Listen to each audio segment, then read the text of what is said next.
Get 'em Jimmy, where low shack at. The bottles getting nippy up the crack and we stacking chips. All of it's what I want. Plus money winners, that's what I'm on. You can say I'm gone. I prefer elevated pub sports radio. Time to get educated, get produced. Leave the juice, letting loose with so much abuse that the bookies wanna call a truce. They getting slaughtered. Can't forget Jeff and low baggers in the chat. That's a lethal weapon 'cause we be pubbing.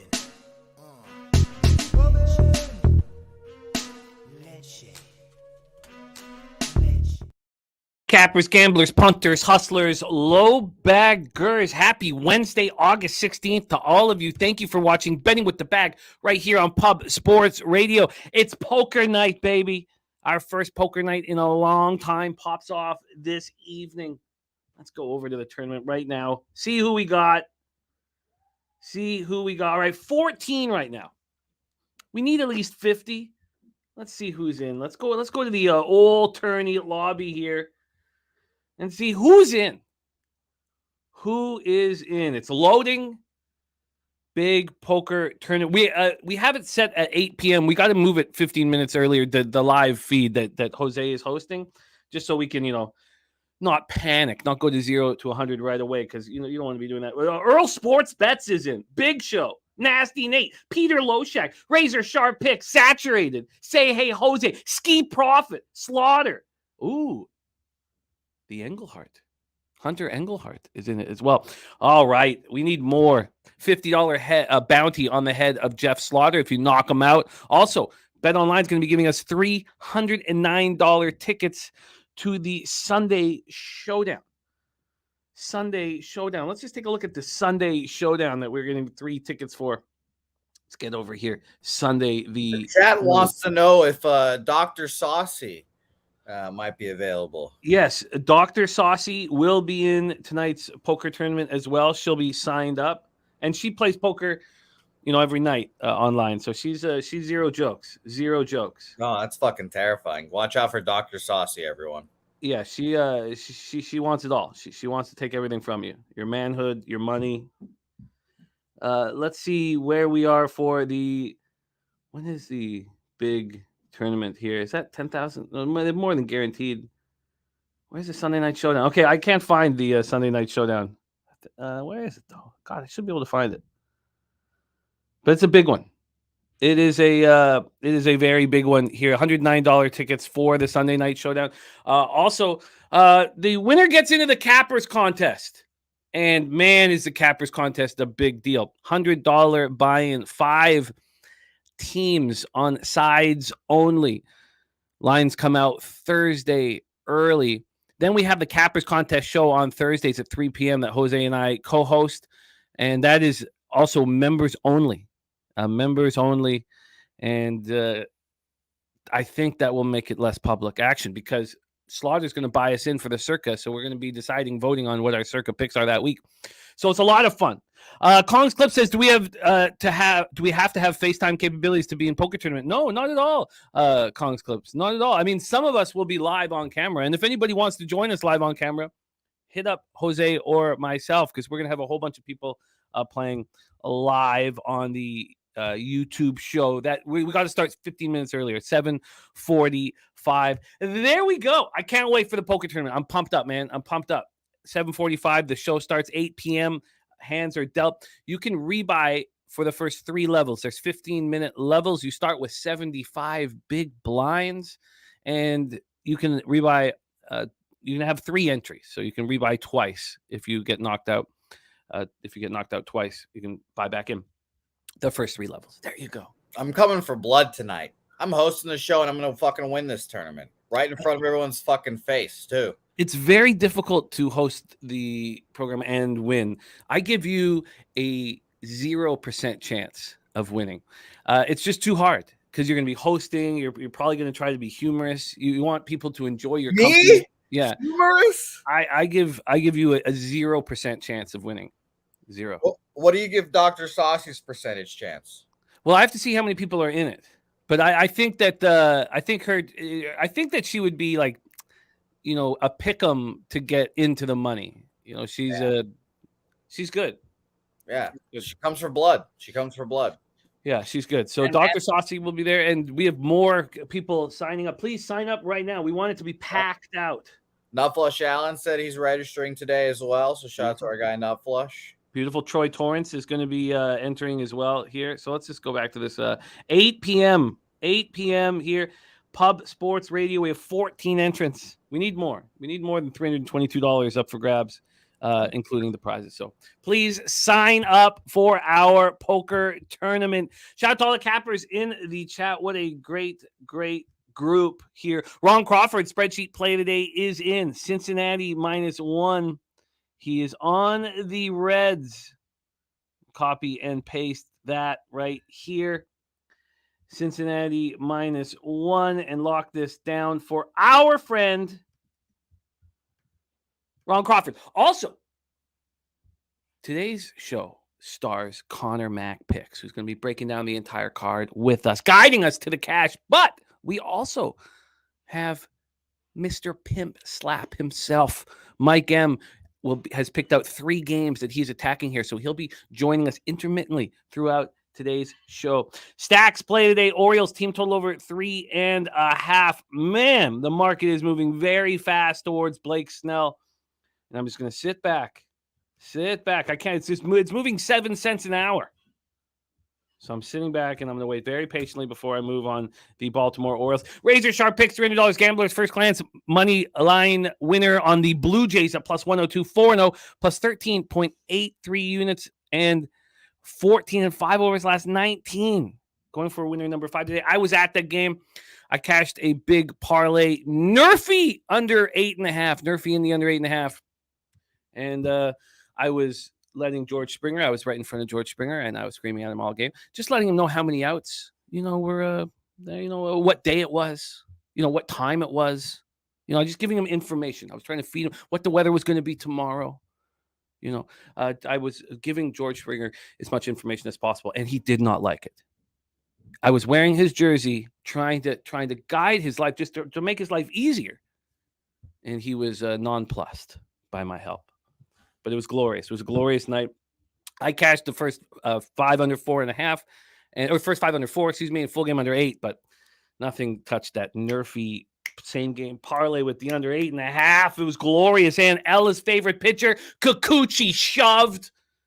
Oh, it was glorious. It was glorious. Absolutely glorious. So 14-5 in his last 19 plus 29.97 units is the gambler's first glance.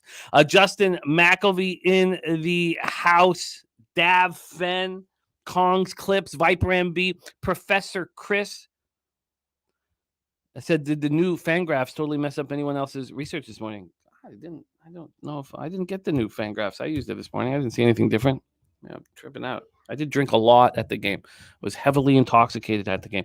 Professor Chris, crypto-ish, serious business, and Toe Miggins is here. The levels play of the day is Phillies money line, Bohm home run, Stott home run, Astros money line, Phillies money line parlay. Look at this. Tone Miggins out for blood. Tone Miggins. Let's copy and paste Tone's action here on the Philadelphia Phillies. Get this locked in. I've made 4 bets on today's card, and there's others that I'm close to. Phillies, Aaron Nola over Kevin Gausman. It's an interesting spot here. The market moving towards the over. I don't know if it still is, but all right. Sammy Comer, yeah, Ron Crawford, that was good. Jay Smooth, BJ, best bet is the Reds money line. Look at that. We have the Reds from both our Ron Crawford and BJ. Let's copy and paste that. Cincinnati Reds. Where is it? Sorry, here we go. Look at that, right under Ron Crawford's action. Now, Mike M is also on that game, so it will be a fantastic cap once we get there, and it won't take long. Big O Cash, yeah, nice work. Corner of a Bag and Razor Boulevard, Blue Jays. And you know what? Thank God that Razor was on the Jays, because that kept me off the Phillies, and it kept me off live betting the Phillies. It was great. Mike M, Ron Crawford, NJ Striker. Viper said Cincinnati -1 and Texas -1 locked in. Texas on the run line was an easy casher. Not catching the first 5 under 4.5 was very bothersome. Extremely bothersome. As bothersome as things get. Jimmy Gomez in the house. Hopefully you can join us for the poker tournament. Nutflush On says, was that a Baltimore that enjoyed downtown San Diego after winning the opening game? Think they bounce back today? I hope they do. I hope they do. Slow Jams Arsenal. Big Daddy Boom. Sammy Comer. I'm right there with you. Sammy Comer. I've made that exact same bet. I'm also on the full game under. You guys know that I do like Ross Stripling, and I love him from a gambling standpoint. I think that Ross Stripling is throwing much better than his numbers indicate. And I'm right there with you, Sammy. We ride together. Here we go. Let me get that locked in for you. Oh, that's a 3:45 game. So we have 4 afternoon baseball games, and I'm all over them. I guess I'm not all over them. I have 3 bets on them. All right. Great to see all of you guys in the house. Wine Time Sports, Ricky, Bobby. Let me copy and paste Ricky, Bobby, Mally, Mal. Looking at Twins first 5. Let's have all this copied and pasted so we can discuss. Here we go. Get that locked in. All right. Great to see all of you guys. Thank you for joining us. And Kong's Clip says, is it play till someone wins? Yes, it is. Yes, it is. Jeff Slaughter says Jose has 0% chance to never win again. Okay, Jeff Slaughter, that $50 bounty on the head of that man. $50 bounty on the head of that man right there. All right, Rocco Rogers, Ken Mizrahi, thank you guys all for joining us. It is time now. It is time to get to work. Time to get to work. Mally Mouse says Orioles got the ass smoke last night. Cost me so much.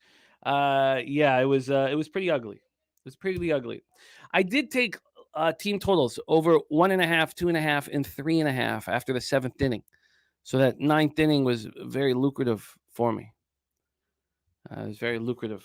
That home, I was studying, working, and I was like passing out, and then that home run, I was let's go. All right, let's get to work. Let's bring on your star here every second Wednesday. He will be a big part of the show as well when we have college football, which is right around the corner. Please welcome from Las Vegas, Nevada, Mr. Conor Mac to the show. C-Mac, how are you? I'm good. Jimmy, chat. What's going on? Let's get it on this Wednesday. Let's get it. We have afternoon action today as well. DC Capper coming off another big night for himself. I love that. And Mark Schlimberg did manage to hit the team total over 2.5 live with the Orioles. So we did get a little back there. Ron Crawford says, wow, Taint, BJ, Spreadsheet, and Viper. Let's go. Oh, there's Taint out there. Where did Taint? Is Taint? Did I miss Taint? Where the hell's Taint? Okay, I'm going through the chat. Did I, Jose? There it is, right there. It's up there. Why don't I have it here? Okay, Taint is in.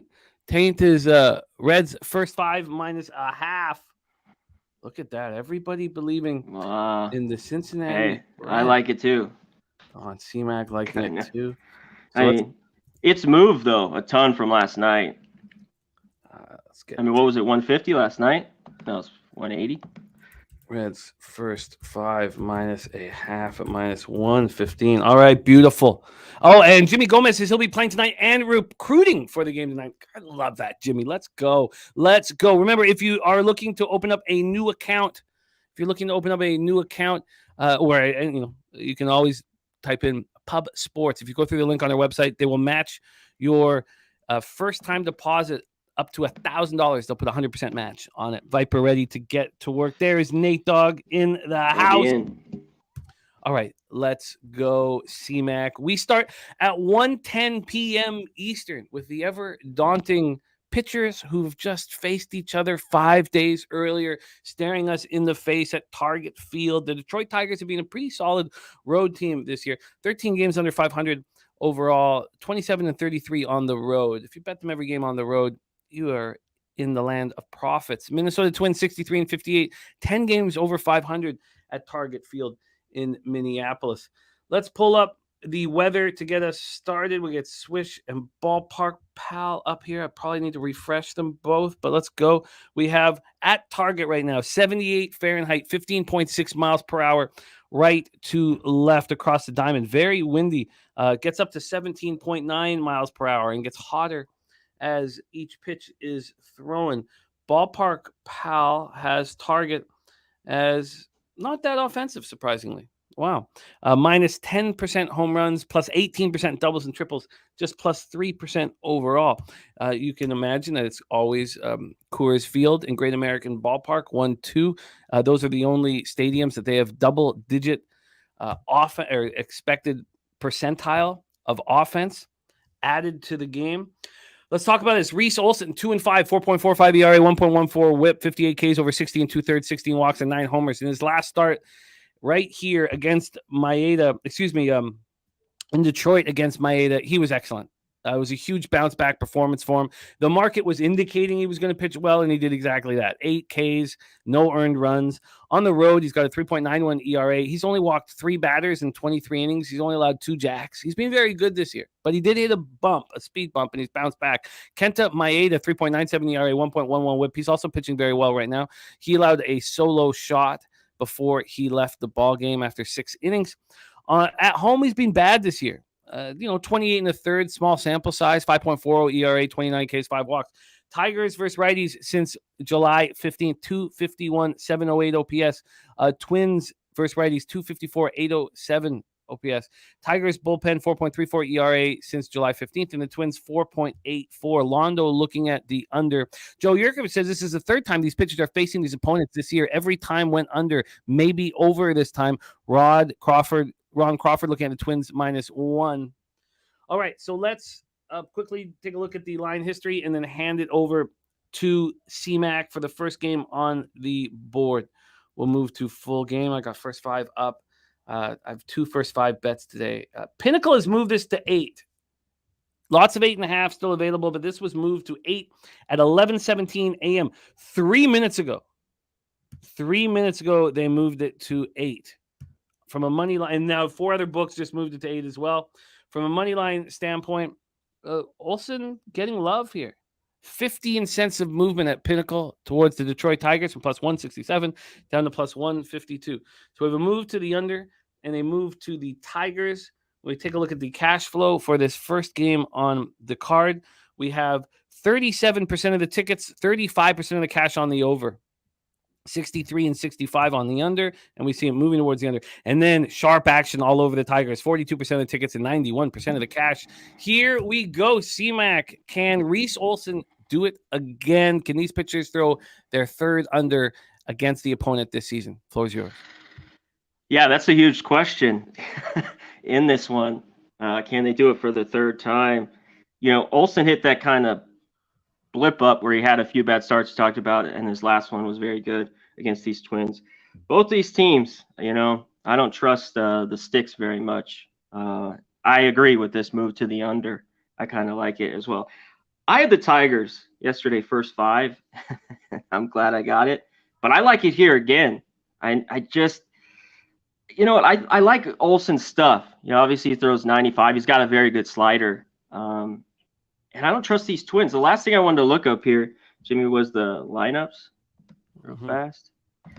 Yeah, let me refresh this. I got lineups up here. Here we go. Yeah, we have for the Tigers, Baddoo, Green, Vierling, Torkelson, Carpenter, Cabrera, McKinstry, Ibanez, Rogers. If you're going to need offense from that lineup, you're going to be grasping at straws. For the Twins, Julian Polanco, Kepler, Lewis, Wallner, Solano, Vasquez, Gallo, Farmer.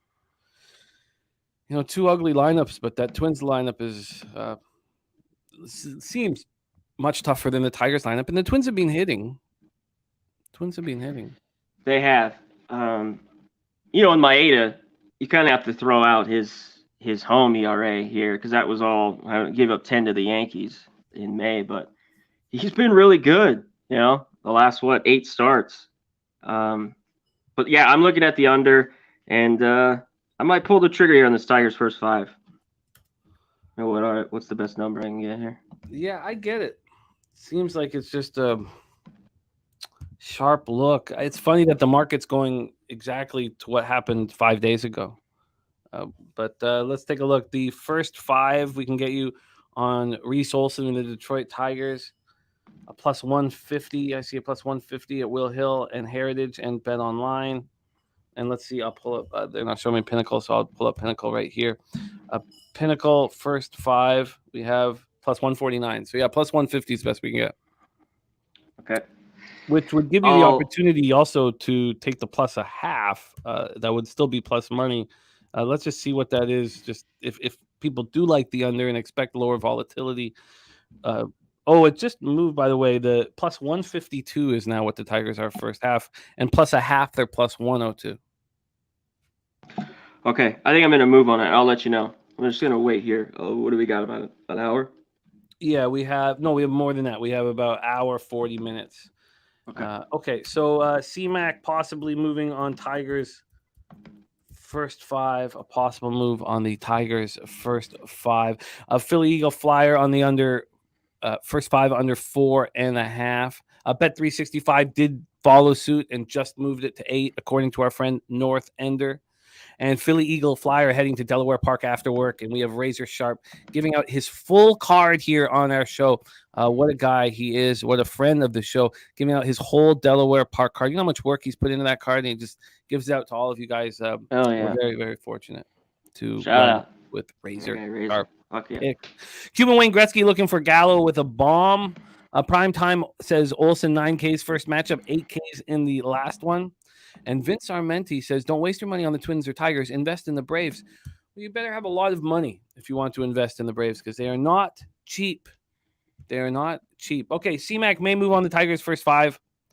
I have interest in it. Third start back-to-back, too. Here, it seems... To have this expectation that just the same thing is going to happen, I think makes me nervous.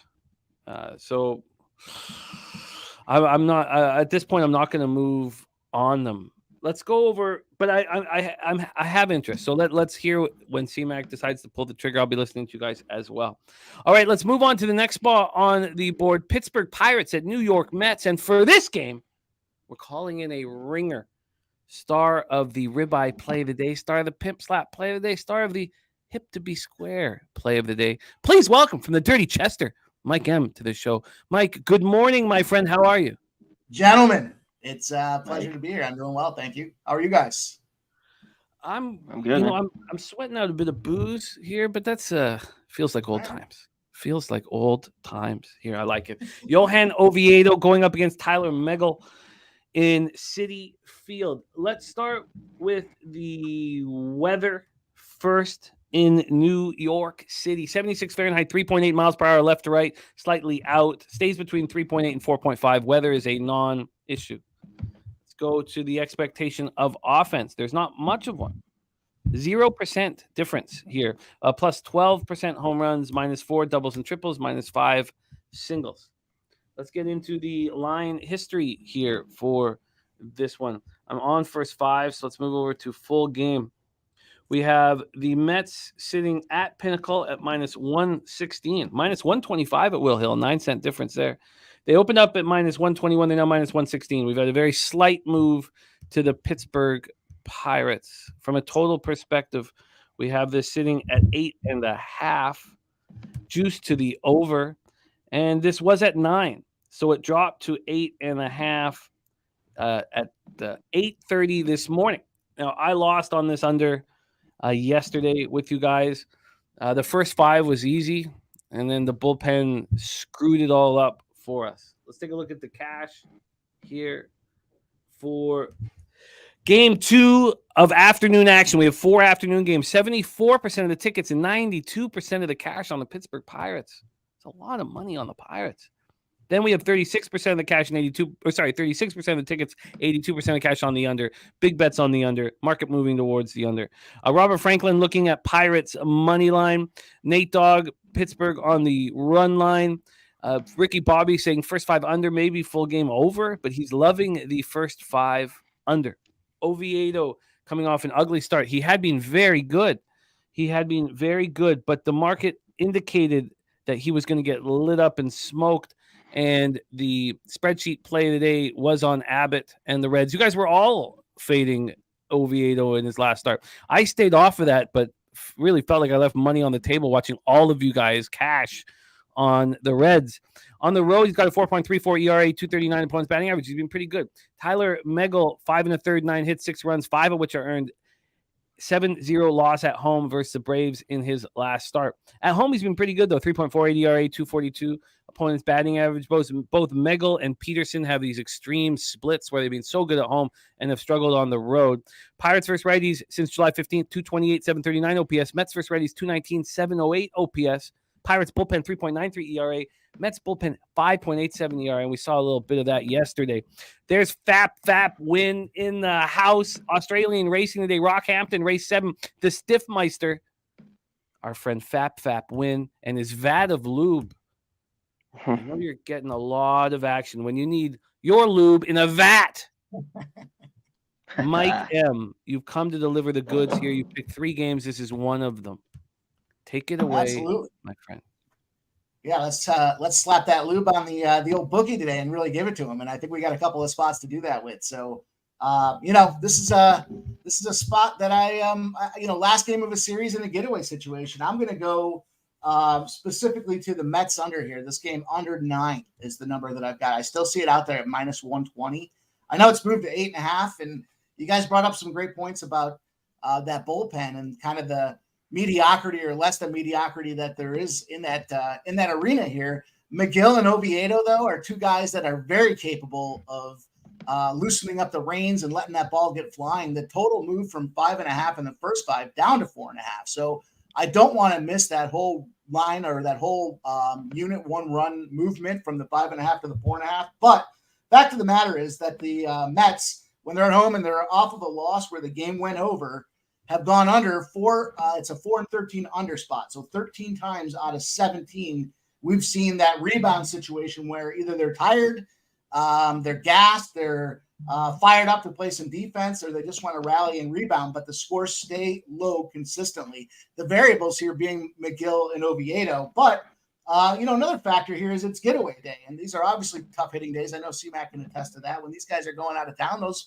bats tend to cool off. But what's unique about this getaway spot entirely is that the Mets have been home since August 7th. So pretty extensive stretch where they played the Cubs, they played Atlanta. They're having to play now against the Pirates and finish this series off before they go on the road as well for a 7-game road streak or road record here, road run. So I just think it's a situational spot where the under makes sense. And, in this case here with that trend going in that favor, 13 times out of 17 to the under when the Mets are coming off of a loss and it's gone over at home. I'm going to go with that. I'm going to ride it at under 9 at -120. Under 9 at -120. We have Mike M on the board. Is this a play of the day? One of your plays of the day, or did this not make Pimp Slap? So it didn't make the Pimp Slap spot. The next game I think that we'll talk about did. Okay. So it's exciting to hear a lot of folks that are kind of on that game as well. And then I've got a little hip to be square spot that I'll kind of rally back around here with as well. So it's hip to be square, boys. Let's hear what our man C-Mac has to say about this spot. Pirates, Mets, Oviedo, Megal in Queens. Yeah, I agree with you here, Mike. The 9s are gone now, which I don't love in this one. The big thing is trusting these pitchers off, 2 bad outings. I mean, Miguel, his last 3 or 4 hasn't been good. Early on in the year, he was better at home. And I think he could pitch well. Obviously, these 2 teams, I don't trust their lineup. The Mets are just a dumpster fire. Runs are tough for them to come by in this one. So I agree with you here. I don't think there's much value here on the side. I think it's kind of a coin flip. But that's what I was looking at. I love the play. Yeah, the 9 right now at Pinnacle is -127. There was a -120 out for our guy Mike. If I'm looking around at the board, I would need to look up the alternate lines for these spots. Will Hill having the I wouldn't split hairs on the. If it's 8.5 and that's the only number you can get, then I'm good with that because the average margin that we're seeing it does sit around 8.2 as far as the number that we're seeing over that stretch of 17 games. Which is why I like that 9. If you want to buy it up, I encourage it, but I certainly still wouldn't shy away from the 8.5 just because it's moved down that half a run doesn't negate the play for me. It's still a value spot with the Mets. The other thing you can look at is the Mets, certainly play well in that spot. So after they lose at home and the game goes over, they're 13-5 on an outright spot. So maybe you can parlay the two together as well. So and Miguel, good here, but when the line's kind of right here, plus 125 and 120. He's 11-2. Just a couple notes. Oviedo 0-3, 7 ERA. 3 starts versus the Mets. Maybe not the same Mets offense, but he's gotten lit up. God, I feel like I should go right back to the well after yesterday. I'm going to spend a little bit more time on it, but Mikey has moved on the under 9. You can get it with a little bit of juice at 9 or some juice, and 8.5, market wide, basically plus money to the under on that spot. JPZ looking at a Reds Jays a money line parlay here. We will discuss both of those teams here shortly, and we have our guy Mikey M joining us for 2 more spots on today's card. So we will see Mike very soon. He has dropped the under 9 for us in Mets Pirates. Mikey, we will see you soon, my friend. Looking forward to it. All right, there he is, Mikey M. All right, C-Mac, let's fire because I'm on this next game. 3:10 p.m. Eastern, Arizona Diamondbacks 60-60, 30-29 on the road at the Colorado Rockies, 46-74, 26-31 at home, Coors Field in Denver, Colorado. I did move on the Colorado Rockies. I got him a full game at plus 120. I did consider doubling up, and I'm happy that I did not. We have Slade Ciccone. We thought he was going to be the primary yesterday. He's going to be the starter today. Dabby Cab moved on the Astros first 5. I'm going to copy and paste that. Steve G, Colorado born. He's proud that we're moving on his Rockies. I hope I'm not alone on my interest in the Colorado Rockies and Austin Gomber today. Now, Slade Ciccone is more than capable of having a good start here. We discussed him yesterday. This is a pretty highly thought of first-round pick, 33rd overall in the 2020 draft out of the University of Miami. He's had 2 appearances and 1 start. He had a tough time in Reno in AAA this year, 6.38 ERA and a 1.38 whip. Now, we see that a lot in the PCL league, these pitchers with pretty poor numbers that are able to still do okay in the majors, at least off the hop of their career. And that's Slade. So Slade's going to be starting here. So his first MLB start was August 2nd. He went 4 2/3. He looked pretty good. 4 2/3, 4 hits, 2 earned runs, 2 Ks, 1 walk, and a 4-2 loss at the Giants. His last appearance was Friday, August 11th at home versus the Padres. It was a 10-5 loss, and he went in for an inning and 2/3. That is Slade. Professor Chris says, I was on the D-backs last night, and I'm on him again today. Model says D-backs should be minus 176, so he bet it at minus 130. I get it. So here we go. This is my Johnny Gunn says first start in Coors, got to fade him. I came very close to that first 5, but I thought that there was multiple advantages here with Colorado. And we remember last year when they were so bad, they were still really good at home. They haven't followed that up this year, 26-31 at home. Diamondbacks are a game over 500 on the road. But I like Austin Gomber. I'm betting on Austin Gomber here. 5 innings, 2 earned runs in his last start, 6-1 loss at the Dodgers. It was a tough spot, and he pitched well. At home this year, he's got really inflated numbers because of how bad he was to start the season. 313 opponents batting average, 14 homers, 6.82 ERA. He's been better than that. If you look at his last 2 home starts, they've been good. And the Diamondbacks just don't hit lefties. 234, 677 OPS. Now, you can say, well, but the Rockies don't hit righties. 226, 674 since July 15th. That's fair. And the Diamondbacks bullpen has been the worst in Major League Baseball for a while now. We could take it back to July 1st, take it back to July 15th, whatever you want to do. They've been the worst here. And I think the Rockies have value at a plus money price here. Implied probability, I believe that if they played, 100 times here, that I'm going to cash 50 of them right there. There's, take a plus 120. I think I'd cash more than 50, honestly, with Gomber against Ciccone in his first ever start at Coors. Bronco Rogers says Christian Walker home run plus 280. Walker Marte home run parlay at plus 1414. Walker 3+ bases at plus 125. 4 or more at 200. 5 or more at 275. There's our guy Millsy in the house. Razor says he leaned Rockies but couldn't do it. Billy Friedrich says books are lining total base. Oh, at 2.5 this one. He's never seen that. Total base is 2.5. All right, let's hand it over to Sumac. What do you think? Oh, shit. What do you think of my action here on the Rockies, and are you moving on this game? To touch on the props, there's some runs in this one. There's not a ton of value on some of these guys, like Walker and Marte, less than 3-1. And, they're finally starting to swing the bat a little bit here. Walker's been all right. You could tell Marte. And both these guys, Marte kind of owns Gomber. He was a circle, but like you said, the props are tough to take. I'm not taking 2.5s or anything like that in this one. I think Ciccone gets hit.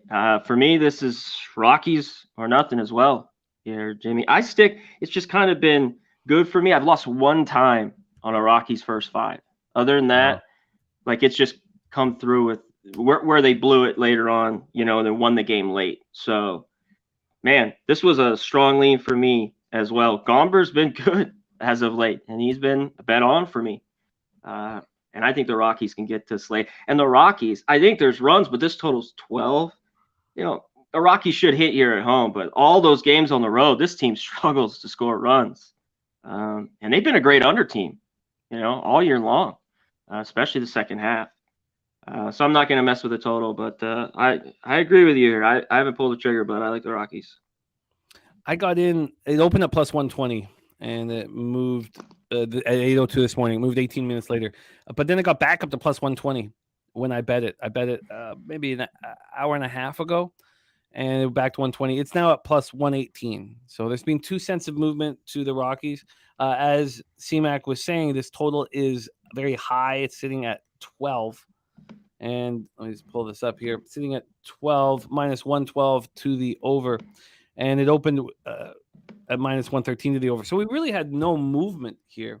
And when we go to the cash flow, we have what 54% of the tickets and 96% of the cash on the over.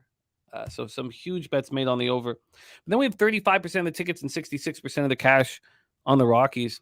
It's a perfect place for me with that amount of cash. Hunter Engelhart's on the Diamondbacks first half, minus a half at plus 115. Says time will tell. Kong's Clips is on Arizona team total under 6.5. And can they start swinging it real quick? This team, and they just keep falling too, even against lefties. They're really good early on. They just keep dropping. I think they're at just 250 now. Maybe they break out. A ton of offense expected from Ballpark Pal. Plus 25% home runs, plus 36% doubles and triples, plus 12% singles, plus 37% runs. So Great American Ballpark is the second most offensive park, and it's 20% less runs. So plus 37 for Coors, plus 17 for Great American Ballpark. I don't like being on the other side of Hunter Engelhart, but I plan to take his money in the poker game tonight. I'm after you, Hunter. Who's going to be hunted now, baby? Coming after you. Poker tournament tonight. Hunter Engelhart's signed up and locked in. Justin McElvey's on the Diamondbacks team total under 6.5 as well. So anything official for you here, C-Mac? Nope, he just dropped out. Lost C-Mac for a second. Nice to see you. Nice to see you, Jose. You can stick around with me, Jose, because I've moved on this game, and so has Sammy Calmer. And I love when Sammy and I ride together. And by the way, when I got the Rockies at plus 120 at Pinnacle, that's a lone bet I put in at Pinnacle. My account there not as strong as just sending it in. It was plus 110 at Bet365. So there was a 10-cent difference, and I deemed that enough to use the account for that one. Okay. Hunter Engelhart says, I think Jose bounty should be worth more. People want a Jose Bouquet bounty. Sure, I'll put up $25. Oh, look at that. Look at that, eh? I'll Venmo / Cash App you. Whatever pussy tries to come for me. Look Coward. Look Ain't got shit on me. Look at that. Look at me. Putting a bounty on his own head, and he's hosting the show. I love it, man. I love it. Respect. Sign up, cowards. Respect. All right, let's move on to this next spot. Tampa Bay Rays at San Francisco Giants, Oracle Park in San Francisco, California. Rays 72-50, 32-28 on the road. San Francisco 64-56, 35-27 at home. Oracle Park. I tried not to look too much into what the hell's going on with Wander Franco, but it's a crazy story that there's, because there's people saying that this so-called 14-year-old is clearly, older, but. She's driving and boozing and has a baby. The deal is a crazy place. Yeah. But so there's more coming from it. But obviously this is a horrible story that Wander Franco is completely, denying. But good question, Billy Friedrich says, does she have a mustache yet? It's a good question. But she... there's going to be a lot more coming out of this story, and the, I don't want to say anything more, but there's a lot going on with it here. We have, and he's not going to be around for a while. It looks like, dealing with the fallout. Now, if he can just say, like, look, this woman's lying, and she's, 24. There was one thing that said that she's 26 that came out today. So, we'll see. We'll see what's going on, but I don't think he'll be with the team for a little while. And I really like what Ross Stripling is doing right now. And you guys know that. I love when these pitchers get off to bad starts. Like, I told you how much money Brady Singer was going to make us. Now, I've not handled him perfectly from a betting standpoint, but I feel the exact same way about Ross Stripling. This was a big contract that he signed in the offseason. He was wanted by a lot of teams, and he looked awful off the start. He went on to the IL, which was predicted by Nutflush Allen. He's been fighting with Kapler to get an opportunity to start. Here he's the primary after Ryan Walker. Ryan Walker started Monday's game against the Rays. He hasn't allowed a run in his last 4 appearances. He's really good. 2.28 ERA, 1.20 whip. So you go from Ryan Walker to Ross Stripling. Ross Stripling's last start versus Texas, 5 innings, 2 earned runs. There were solo shots. It wasn't great. But I do really believe that he is better than these numbers indicate. Professor Chris says, model says Rays money line minus 118, run line plus 142. So he bet them at plus 100 and plus 160. BJ says Ross Stripling is trash to me, Jim, but each zone, too much hard contact for my liking.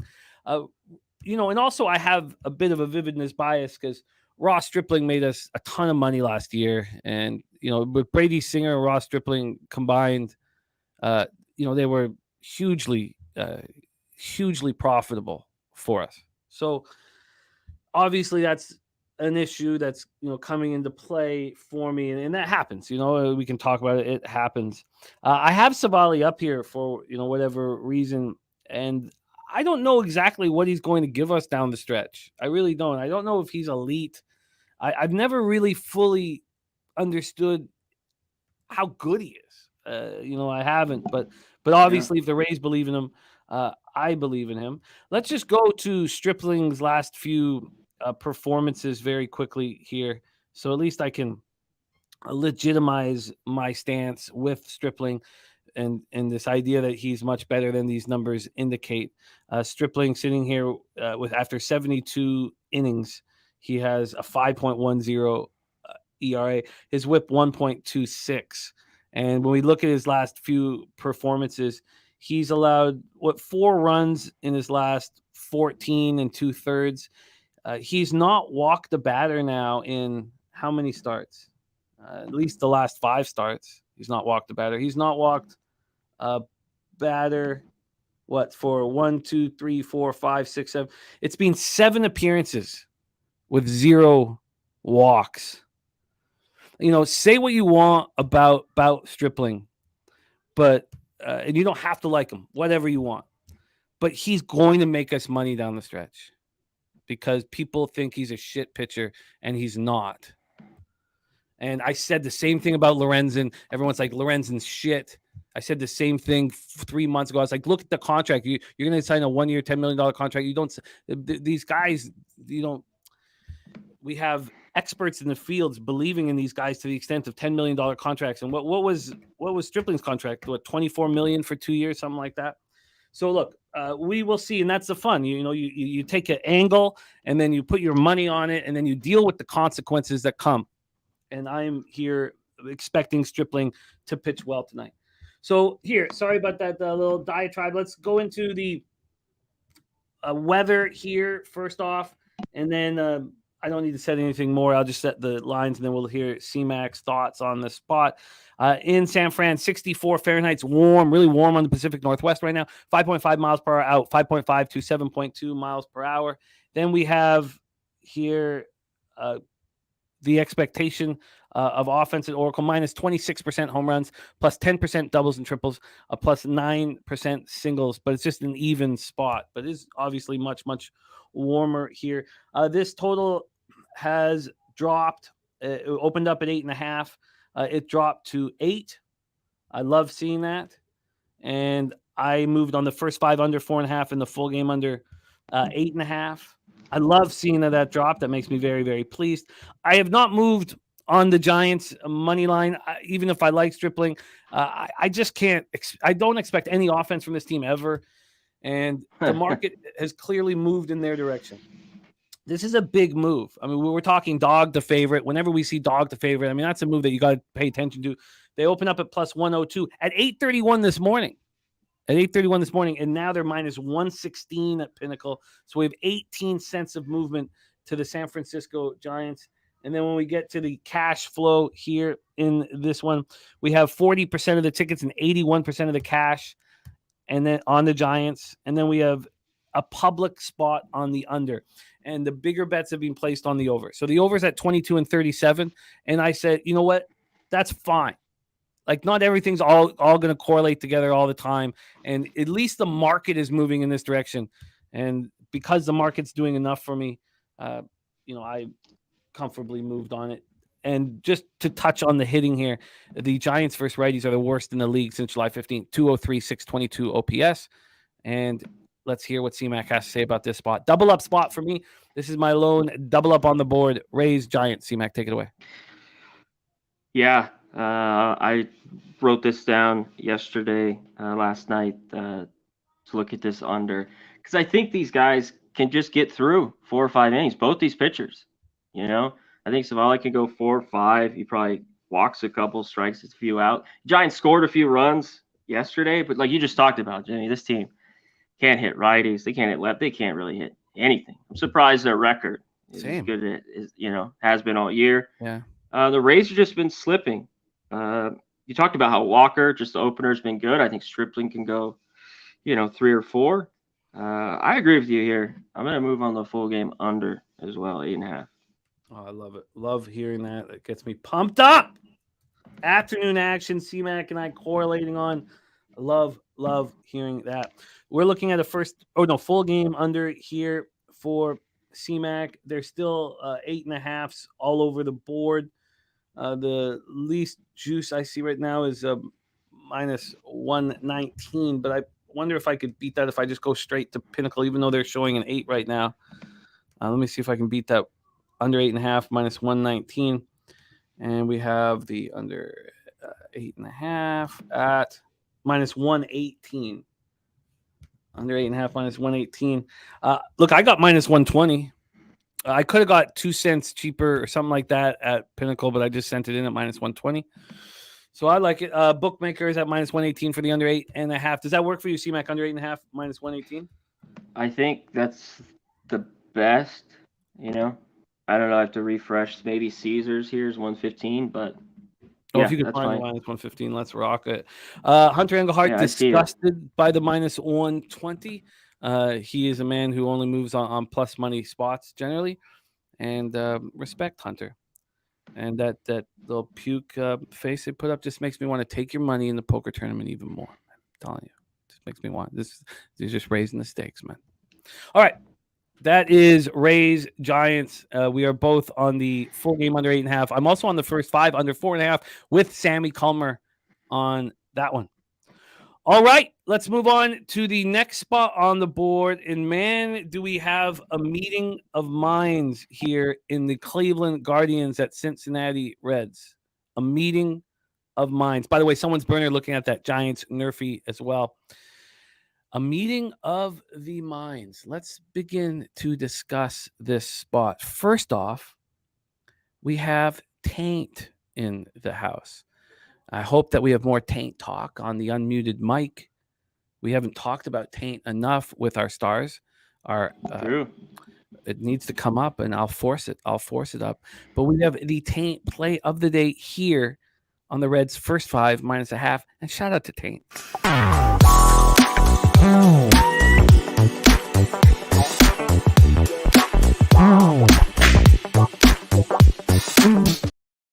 Then we have Ron Crawford. Spreadsheet play of the day is Cincinnati -1 at -125. Shout out to Ron.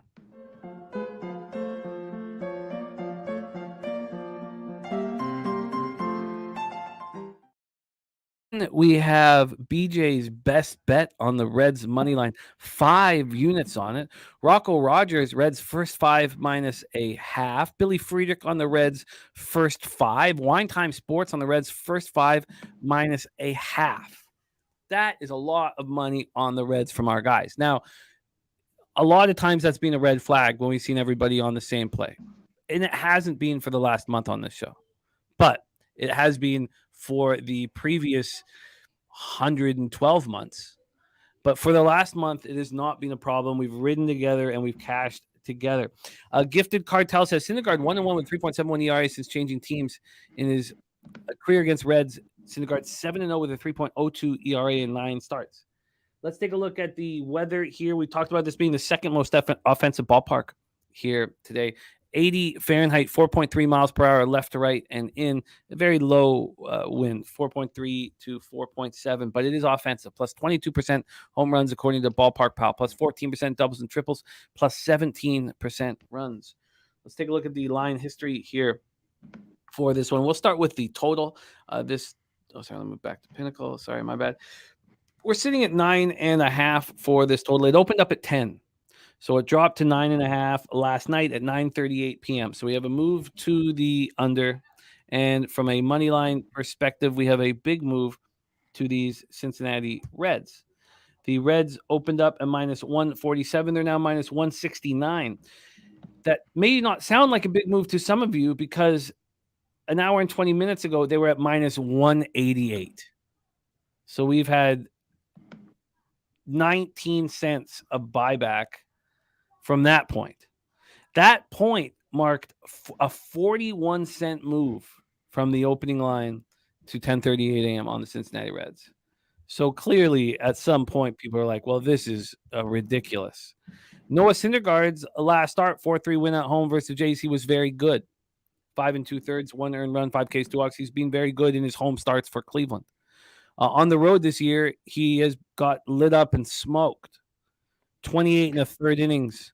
It's a 9.21 ERA, 6 home runs allowed, and just 14 strikeouts in those 28 1/3.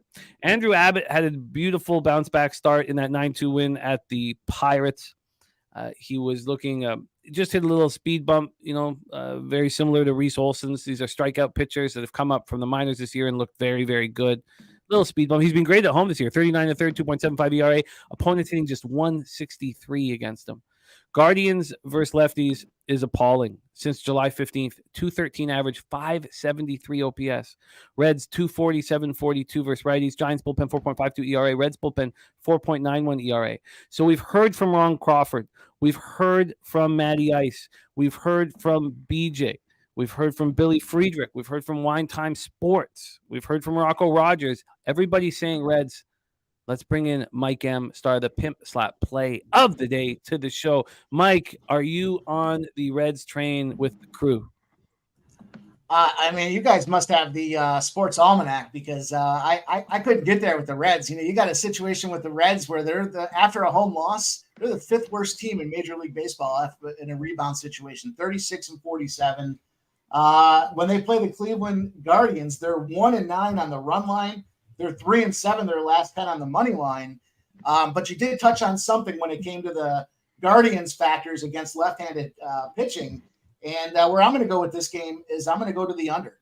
So, the Reds are on a 4-15 under trend right now when it's the last game of a series at home. It's 12 12 of the last 13 games that have gone to the under, 5 straight home unders here outright, regardless of the situation in the series. And I jumped on this under. So, for me, it was a situation where I was just looking at these two pitchers thinking, yeah, they're both capable of shoving. They're also both capable of leaking as well. But at 9.5, I can get the 9.5 at -110. And I locked that thing in. I thought this is just that spot where who's on deck for the Reds? Yeah, they're staying at home, but they got Toronto coming into town. So they're going to have a day of rest, and they're going to have to get ready for a big showdown where there's going to be some potential offensive explosion with the Toronto Jays coming to town. So I don't know that they care so much about this game, and the numbers would indicate that the Guardians, certainly have their number to some degree, but more power to everybody in the planet being on that side of the house. I just couldn't get there. Then I looked at the numbers, and kind of when you look at the cash flow, specifically on this total, from a Reds perspective right now, we've got let me pull it up, 31% of the bets and 70% of the cash on that over, and it's taken juice to the under. So that's where I'm going to say is I'm going to stay on that under 9.5 for me. Last game of a series spot. I think both pitchers do come out and play well today. I wouldn't be mad at anybody that wanted to go first 5, but for me, it's the full game. I want the bullpen factored in there too. Under 9.5 for Mikey. Is this from Sir Pimps a Lot? Is this the Pimp Slap play of the day? This is the Pimp Slap play of the day, and we're running red hot right now. So it's numbers that I kind of circled and dialed into. I had this thing on the dashboard all the way from the beginning of the series, looking at this red spot in the last game of the series. Some teams play really great in the first game of the series and had some predictability around it. Others kind of shit the bed at the end of the series, and I think that's the situation today. Pimp Slap play of the day, Cincinnati Reds under 9.5. Oh, that's wild and very exciting. Let's hear what C-Mac has to say about this spot. A lot of people in the chat very interested on it. Take it away, C-Mac. Yeah, the Guardians really have owned him. Someone just put that in the chat, gifted cards. It's a little tough to say that because the Reds sucked for years. We're just horrible. Not that they're, but they are better this year. A little over 500. Can Cinder? I think Abbott pitches well in this one, Mike. So I get it because I don't trust the Guardians bats against a lefty. And he's been shaky a little bit as of late. He had a couple bad starts. His last start was better. He only gave up a couple earned. I just cannot trust Noah Syndergaard. I saw him. I left money on the table last time he came here and just got obliterated when he was with the Dodgers. I think he went a couple innings, gave up 6 or 7 runs here. So I wanted to wait to see the lineup. I don't mind the Reds have kind of missed it like I talked about, Jimmy, from last night here. But I did maybe want to look at the team total of the Reds first 5. I'm sure it's 2.5. But if it was plus money, I was going to maybe move on that once I see the lineups. Yeah, let's just take a look here at what Pinnacle is offering that team total. First 5 team total for the Reds against Syndergaard. Let's take a look here. We can get the first 5 team total for the Reds over 2.5. It's quite juiced, -123. Yeah. Quite juiced. You look at this lineup. Everybody touches Thor here. With the exception of Friedel and Encarnacion there that are newer guys to the lineup. Everybody else is getting hits off. Right, McLean's got 2 for 2. Ellie De La Cruz is 2 for 2. Kevin Newman's 1 for 3. Spencer Steer 1 for 1. Joey Votto, kind of the resurgence after his return from whatever he had going on there. He's only 2 of 18, but Tyler Stevenson 1 for 2 as well. So they don't get shaken down when Thor gets to the mound. They're confident and ready to slug. So maybe that's what everybody saw in the chat there that was jumping on this red side of the house. A lot of action. What happens too here with Noah Syndergaard? He pitched well. He kind of was a little rough there those first few starts, first the Jays, and then he settled in. He gave up 1 run. I mean, can he back it up? When's the last time he backed up a couple of games? Where he pitched well, had a quality start. Yeah, those days. I think people are looking at that too. Yeah, he's when you see Littell being backed by the Rays brass, who we respect so much, you kind of gravitate towards trusting the Braves. I feel the same thing with the Guardians trusting Thor, but I can understand why everybody here is moving on the Reds here. Now, we might have got to a point where with the buyback, it makes sense. We might have gotten to that, to the line being back to a better spot at minus 185. I mean, it's a very tough thing to back. Of the 31% of tickets, 70% of cash on the over. So we have a lot more money on the over. But as Mikey was saying, it's moving towards the under. Rod Zawacki is also on that over. And then on the money line, you have 69% of tickets, 79% of cash on the Reds. 69 is not ludicrous. So, I get it. Rodney Barton only needs 3 more wins to cash the Orioles' future over 76.5 wins. Same with Von Polo. I love that you guys did that. Mark Sports Betting says just about to register for the poker tournament. What was the password again? It's Pub Sports NFL, but it's case sensitive, so that P capitalized, the S capitalized, and the NFL capitalized. But great, thank you, Mark. Man, it's going to be a lot of fun tonight. I love it. Johnny Gunn says, proud to say this is my first time trusting a pimp. That is on the under as well. That is our Reds game that is being. I couldn't wait to talk about. I get it. So, C-Mac, what is keeping you back? Is there something that concerns you about the Reds, or is that everybody's on them? Is there anything that concerns you that's keeping you off betting this? Yeah, I mean, I don't really give a shit about everyone being on, it. I just missed the price, I think, because I think Syndergaard can get touched. And the Reds, they've been cold. The bats have been cold. They haven't been, been great. They just got shut out, right? Mm-hmm. But it's a little bit too much juice. But I don't mind it. I don't know if I get here to the window now with the juice. And I wanted to see the lineup. All right. There you have it. The Pimp Slap play of the day is in from our Mikey M, and he'll be back. He'll be back for a little more. Mikey, thanks for running with us here on this game. It's the under 9.5 for Sir Pimps a lot. We move on. 6:40 p.m. Eastern, and we have 2 of our colleagues on opposite sides here with Razor and Dabby Cab. Houston Astros 69, 52, 36 and 26 on the road to the Miami Marlins, 63 and 58, 37 and 26 at home. We're at Lone Depot Park in Miami, Florida. We know that the roof will be closed here, so we don't need to worry about the weather, but we do have our cappers on different sides of the fence. Now, one's a first 5 and one's a full game. Let's start with our guy, Razor Sharp Picks. Gamblers first glance going for 5 straight winners is the Marlins money line. Jesus Luzardo and the Marlins at plus 102.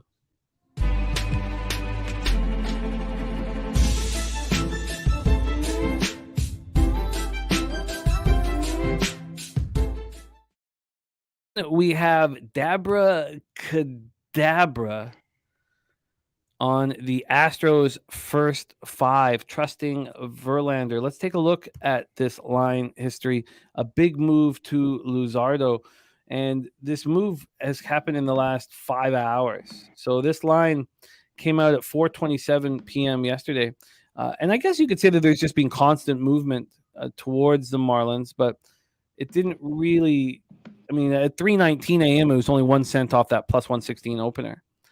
But there was a move at, I guess, right around 6 this morning was when it started moving heavily towards the Marlins. So now we're sitting here with 17 cents of movement to the Miami Marlins. And I can understand why that would be very appealing to Razor Sharp Picks. I get it. From a total standpoint, all the books are at 7.5 juice to the over, but Penny moved it to 8 at 9 p.m. last night.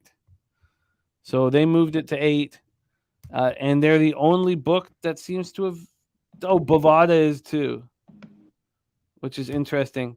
My bookie went up to 8 at 10:25 a.m. and then back at 10:32 a.m. I think, and this is just me knowing the anonymous gambler who runs the book there, and that's his, his handle.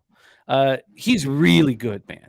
He's such a good gambler. Like and now he's running a book. Like his gambling's been so good that he's now running a book, and I think that it's important to watch what MyBookie does because they're making a ton of money.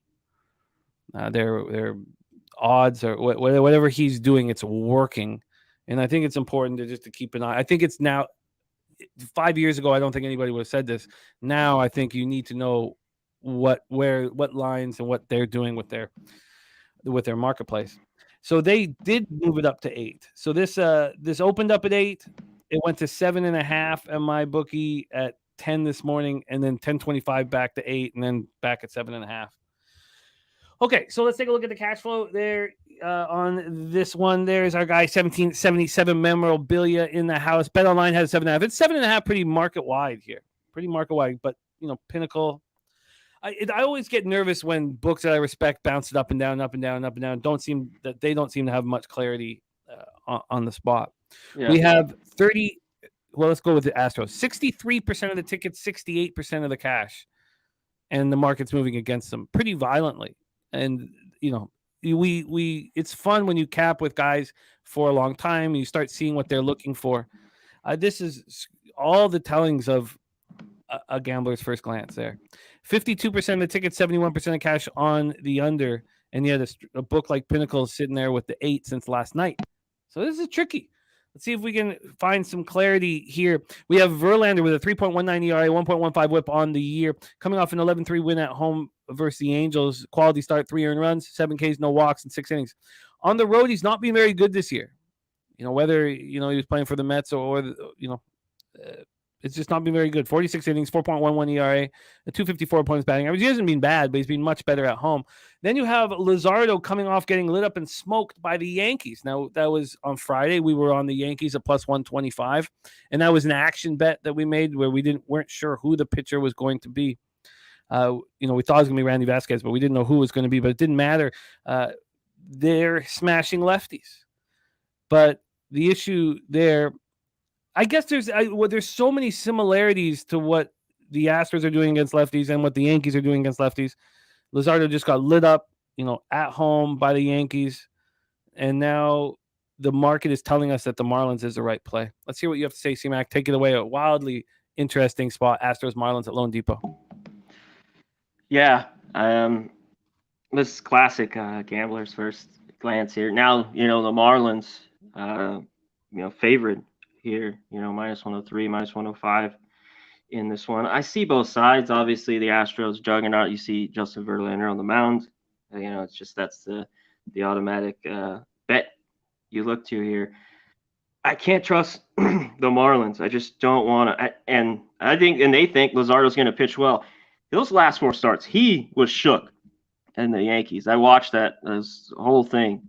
And, I think maybe he's getting tired. He's never thrown this many innings. I don't think ever. He's had as many starts. What's he at? 133, I think? Yeah, 133 and 2/3. I think he's starting to stretch out here. So, and with the total, I kind of lean under, but you mentioned I don't love it at 7.5. I was lukewarm with the 8, and they bouncing back and forth. So I'm just going to stay off this one. It's just tough for me to trust the Marlins. And some people can look at this as a cheap price with the Astros. First, Luzardo is struggling. Yeah, and you're right. This has all the markings of gambler's first glance for Razor. I mean, it's just a perfect one with Verlander on the hill. What do you think of this total? Well, if they think Luzardo pitches well, I lean under here, pretty strong. I just don't love it, but that's what I'm looking at. It's going to be a low scoring, close game. Astros, it's juiced pretty high, but their team total it's just 3.5 versus the lefty. It's right around minus 135. Mm-hmm. It's another, thing that he's probably going to pitch well. Well, I'm going to sit back and cheer on both of our guys. Dabby Cab on Astros first 5, Razor on the Marlins full game. Lucky Lefty trusting Verlander first 5. Jimmy Gomez says fuck them Stros. North Ender says Luzardo's been bad for sure. Watch his last 3 or 4 starts. BJ is with Razor. Marlins money line for BJ fading Verlander. Gift the Cartel says Verlander 1-0 with a 1.42 ERA and 3 career starts against the Marlins. 2-3 with a 4.11 ERA and 8 road starts. All right, I get it. I get it. Just because of what the Yankees did to Luzardo last start, and this is a Astros team that smacks lefties up, I'm going to stay off of it. But I can, if I was making a bet solely on what the marketplace is telling me without even capping a game, I would, yes, it's screaming to bet the Marlins. So I get it, but I'm going to stay off of this spot and C-Mac off as well. Let's move on. 6:45 p.m. Eastern. So Matthew Liberatore ganked me in his last start. I was in a situation where I'd cashed with the Orioles and I didn't tweet out anything, but I had parlayed the Orioles and the Rays. I was on the Rays first 5 full game. I had a lot invested in the Rays, and Matthew Liberatore was spectacular. Yeah. It was just nuts. I watched the whole game, and I cashed the live over 6.5. I got it pretty early, and I was very fortunate. That 7th run was a passed ball, and it's just like very, very, very fortunate. I probably didn't deserve to get some money back on that one. But what the hell does he do now? So he was spectacular in Tampa. 8 innings. He was in complete control throughout. 7 strikeouts, no walks. He allowed 2 hits. We know he's a highly thought of prospect, and then we saw it, and it got me right in the goddamn bottom mouth. It hurt badly, and it was so awful watching him just shove.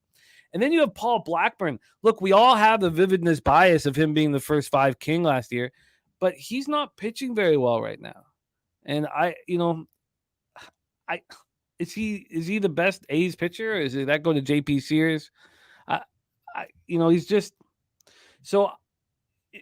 I do not know what to do with Liberatore. I'm just going to come flat out. And he's been horrible all year long, and then he looks spectacular in the start of the road. And then he comes home where he actually hasn't been that bad. He's only allowed 2 jacks in 24 in the third, but 17 Ks and 11 walks has been the problem. But he just went for 7 Ks and 0 walks. Is he going to come, falling back to earth here? Very possible. It's very, very possible that he comes crashing back to earth. But A's are only hitting 238, 641 OPS versus lefties. Are we going to expect them to touch up Liberatore? And the Cards are hitting 274, 816 OPS versus righties. So let's pop this out. By the way, our guy Jay Peasy dropped a tweet this morning that was just money in the bank. You know what? Right at the end of the show, I'll make sure that Jose can put the link to the tweet because the guy's got bars and it's just we're lucky. We're so lucky that we get to run like guys like Peasy, man. He's just fucking money in the bank, man. He's the truth, dude. It's so cool what he did. But we'll put that out at the end of the show. So here, let's take a quick look at the line history for this one, and of course the weather because we are at Busch Stadium in St. Louis, Missouri. Weather-wise, 80 Fahrenheit, 7.3 miles per hour to left. Stays between 7 and 7.7 miles per hour. A ballpark pal has this at Busch Stadium as not offensive today. Minus 9% home runs, minus 4% doubles, triples, minus 5% overall. This is the 4th,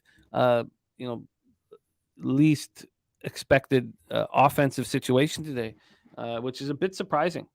We go over to the line history here. We have Pinnacle hanging a minus 177 on St. Louis. They opened up at minus 179, so there's been no movement towards the Cardinals, which makes me think, there's got to be models that say that was there. He's going to come back to earth after that spectacular start. This total though opened up at 9.5 at everywhere. It moved to 9 at 10:43 a.m. So, this morning it moves towards the under. When we take a look at the cash flow for this one, we have 87% of tickets, 86% of cash on the over. And on the money line, we have 15% of tickets, but 80% of the cash on the A's on Blackburn. Wow. Wow. So we have all that money on the over and it's dropping to the under. My goodness. And JP's is saying Altuve is out. Says Marlins is the spot. Says they slump a little when the little man is out. God, he's just a monster. I mean, is there anybody? Altuve just gives you his all, his best every single day out there. He hustles. He hits all of the clutch hits and homers. He plays great in the field. He's a fucking monster. Take it away here, though. A's, Cardinals, C-Mac. Maybe you can provide clarity because I did a poor job at it.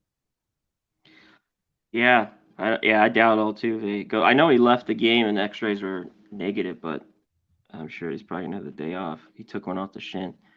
And he hits well off Luzardo too, 5 for 8 with a homer. I was looking at his props. This is the A's or nothing for me, but I just can't take them right now. I wish this number was a little bit bigger. I was shocked by that Liberatore start. I think the A's can get some runs off him here early. They've been bad against lefties all year, though. I think they're 27th or 28th in the league. They have some of these kids up that are pretty good. I'm leaning the A's. I just don't know if I get there in this one. This was for the last couple of days. I really haven't been wanted to be on either side in this game. No, I get it. I get it. But I get the A's or nothing. I don't know what to do. Obviously, I've always thought, when you watch Spanky Cap, he's very advanced methods, and they put their action in, and then they go out for dinner. They beat the market moves, and they go for dinner. I'm here sweating out my action, watching every second of it, and then I get all these biases. And the first thing I thought when I went down to Costa Rica was, God, Pete, man, doesn't have all these biases that I have, because I'm sitting here sweating out my losses while all these guys, they just about beating the line moves and winning consistently over time.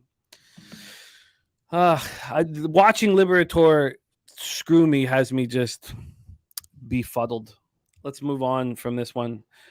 C-Mac, A's or nothing. Rocco Rogers on the A's first 5 at plus 155. JPZ says he can't put minus 181 on the cards. Lucky Lefty looking at the over 3.5 in the first 3. Ron Crawford saying Oakland 0-8 as a road dog in August. Joe Yergert says Oakland 4-20 in game 3 of the series after a loss. Wow. Wow. Minus 500 break-even fade. That's wild. Okay. Let's move on. 7:05 p.m. Eastern, and the Boston Red Sox are at Nationals Park in D.C., and the Red Sox are still in this. 7 games over 500, and I hope that they come so close to the playoffs and lose on that final game of the year. Why, you ask? Because of our next guest. The producer of this show, the host of our poker night tonight, my co-host in the Cappers Contest show. Please welcome Jose Bouquet to the program. Jose, how are you? That was one of the meaner things you've ever said to me. I will admit, you've called me a lot of names, but that was cruel and harsh. Is Big Maple back? Hit a little bump in the road. No, he's tired. His velocity's down. We talked about that earlier in the year, unfortunately. So I don't think so. What's he throwing now? Because he started the year at 96, 97? Yeah, I think it's around 94. I was just looking it up. Baseball Savant does a lovely little job at making a graph of the shit. But yeah, it's gone down. It was like at 97, 98 to begin the season. Now it's around 94. I will tell you here in a couple of seconds. All right, well, let's talk about the weather then in D.C. 83 Fahrenheit, 4.8 miles per hour in from 4.24 miles per hour. Then we have Ballpark Pal has Nats Park plus 2% homers, plus 6% doubles and triples, plus 6% runs. There's certain times the stress of what we do is, all going to lead us to an early grave. But that's just facts, And also, the alcohol doesn't help. But the stress is so much, but there's sometimes when I can get past it for little minutes of the stress and think that this is so much fun. And I had that kind of wash over me because your belief of the Red Sox, it comes and goes. I never know.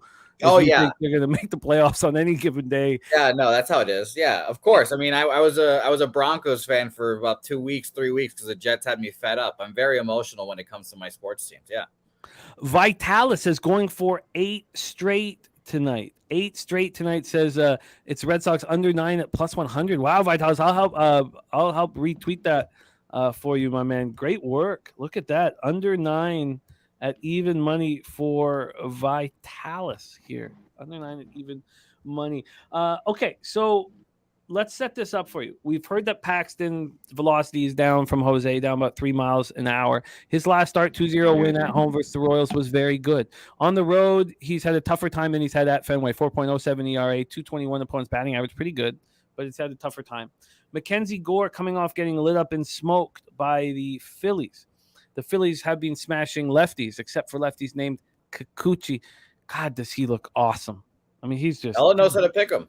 Oh, God, yeah. She's only gone to 2 baseball games. Her favorite pitchers pitched in both of them. It's pretty dope. At home, Gore has a 3.91 ERA, but a 276 opponent's batting average. But he gets the strikeouts when he needs them, and he steps up with runners on. Red Sox versus lefties, 255, 693 OPS. No power right now versus lefties. Nats versus lefties, 760, 790. They're hitting lefties hard. Nasty Nate says Red Sox smash. Billy Friedrich says Nats are only plus 130, a very fishy line. Let's touch on this line here in the Red Sox game. We have these Red Sox opening up at minus 162. They're now minus 152. 10 cents of movement to the Washington Nationals. Then we'll take a look at the total. This is sitting at 9. The first move within 20 minutes was to not over 9.5, then back to 9. Then again at 8:30, went back to 9.5, now back to 9. Where it's sitting heavily juiced to the under. So even from that first move back to 9 at 9:47 p.m., even since then, there's been 19 cents of movement to the under. So a big move to the under that Vitalis is on. A big move to the under. So let's just take a look at the cash and then hand it over to Jose. We have 34% of the tickets and 69% of the cash on that under. Interesting. Then we have 38% of the cash. Excuse me. It's gone. The tickets have gone down and the money's gone up. 36% of the cash on the Nationals and 36% of the tickets, on the Nationals and 83% of the cash. Jose, the table is set. Vitalis going for 8 straight winners. He is on the under 9 at even money. What are you on, Jose? Take it away. Yeah, this is a tough game. And as we illustrated, this is a lovely James Paxton chart of his velocity going down throughout the whole year. Shout out to Baseball Savant. He's at like 94-ish right now. But apparently he's going to pitch well today. I didn't see it or I don't see it. I like the over, honestly, but I have not bet anything on this game. I fucking doubled up on the Nationals first 5 yesterday, plus a half in money line. Of course, you lose both. Very mood swing first 5 too. You know, Red Sox score 3 straight. The fucking Nationals score 4, and then of course the Red Sox come back. It's whatever, but admittedly, again, I kind of wanted to go back to the Nationals first 5 here. Last night it was minus 170 for the Red Sox. Now it's down to minus 157. I mean, it just feels like a sign there, but as everyone knows, I go back and forth with this Red Sox team every other day. So they're allegedly hot right now. The yellow uniforms helped out a ton. They're not using them on the road, unfortunately, but I passed on this. Those uniforms are horrible. Those uniforms that bring they're so bad. Victories. That's all I care about. They've only lost 1 game in those uniforms all year. It's fucking dominant. It's a fucking disgrace to the history of the game. I disagree. We're honoring the Boston Marathon. I love it. I wish I had like 3 pairs of that jersey. Yeah, you wear it once, like, or in a series. Like, you don't wear it again and again and again. 11-1 or whatever the record is. They're dominant with them on. You have to keep them on. Right. Yeah. Question from Mally Mal: is Gore being getting lit up? It's not really. Tough. You know, his last start he got lit up by the Phillies, but then the 3 starts previous, he went 16 innings and only allowed 5 earned runs. The start before that at Chicago, he got touched. So then we go back to what he's done at home, and he's been good at home. You know, I think that he should probably be trusted here. I had Jose that first 5 plus a half at plus money. Yeah, same. I had both. Yeah, it was sickening. Okay, I'm interested in going back to the window with the Nats here, first 5, but I'd like to hear what C-Mac has to say about this spot. Paxton Gore at Nationals Park in Washington, D.C. Take it away. Yeah, I'm worried about Gore. Last year he was hurt a little bit, but this is the most he's thrown, innings in his career. And that last start, and we'll see. He had a bad start earlier in the year, and he bounced back, and he's been pretty good, especially at home for me. Yeah, I'm on the Nats, though, here. First 5. Give me that. And I have their team total. I might back it up with another bet if I can get it cheaper. I have just on DraftKings, their team total 3.5 minus 125. If I can find it cheaper, I'll be on that too. They've hit 280 off lefties all year long, and they've cashed that for me all year long with 3.5. Yeah, no, I like it. Gagnon says 9 of Gore's last 14 starts, he's given up 3 or more runs. So I don't think he's been pitching well recently either. He's had a couple of okay starts, but I think he should be dominating the bad opponents that he was facing. So I like the over in this game, but if the market's saying under, that has to keep me off of it, unfortunately.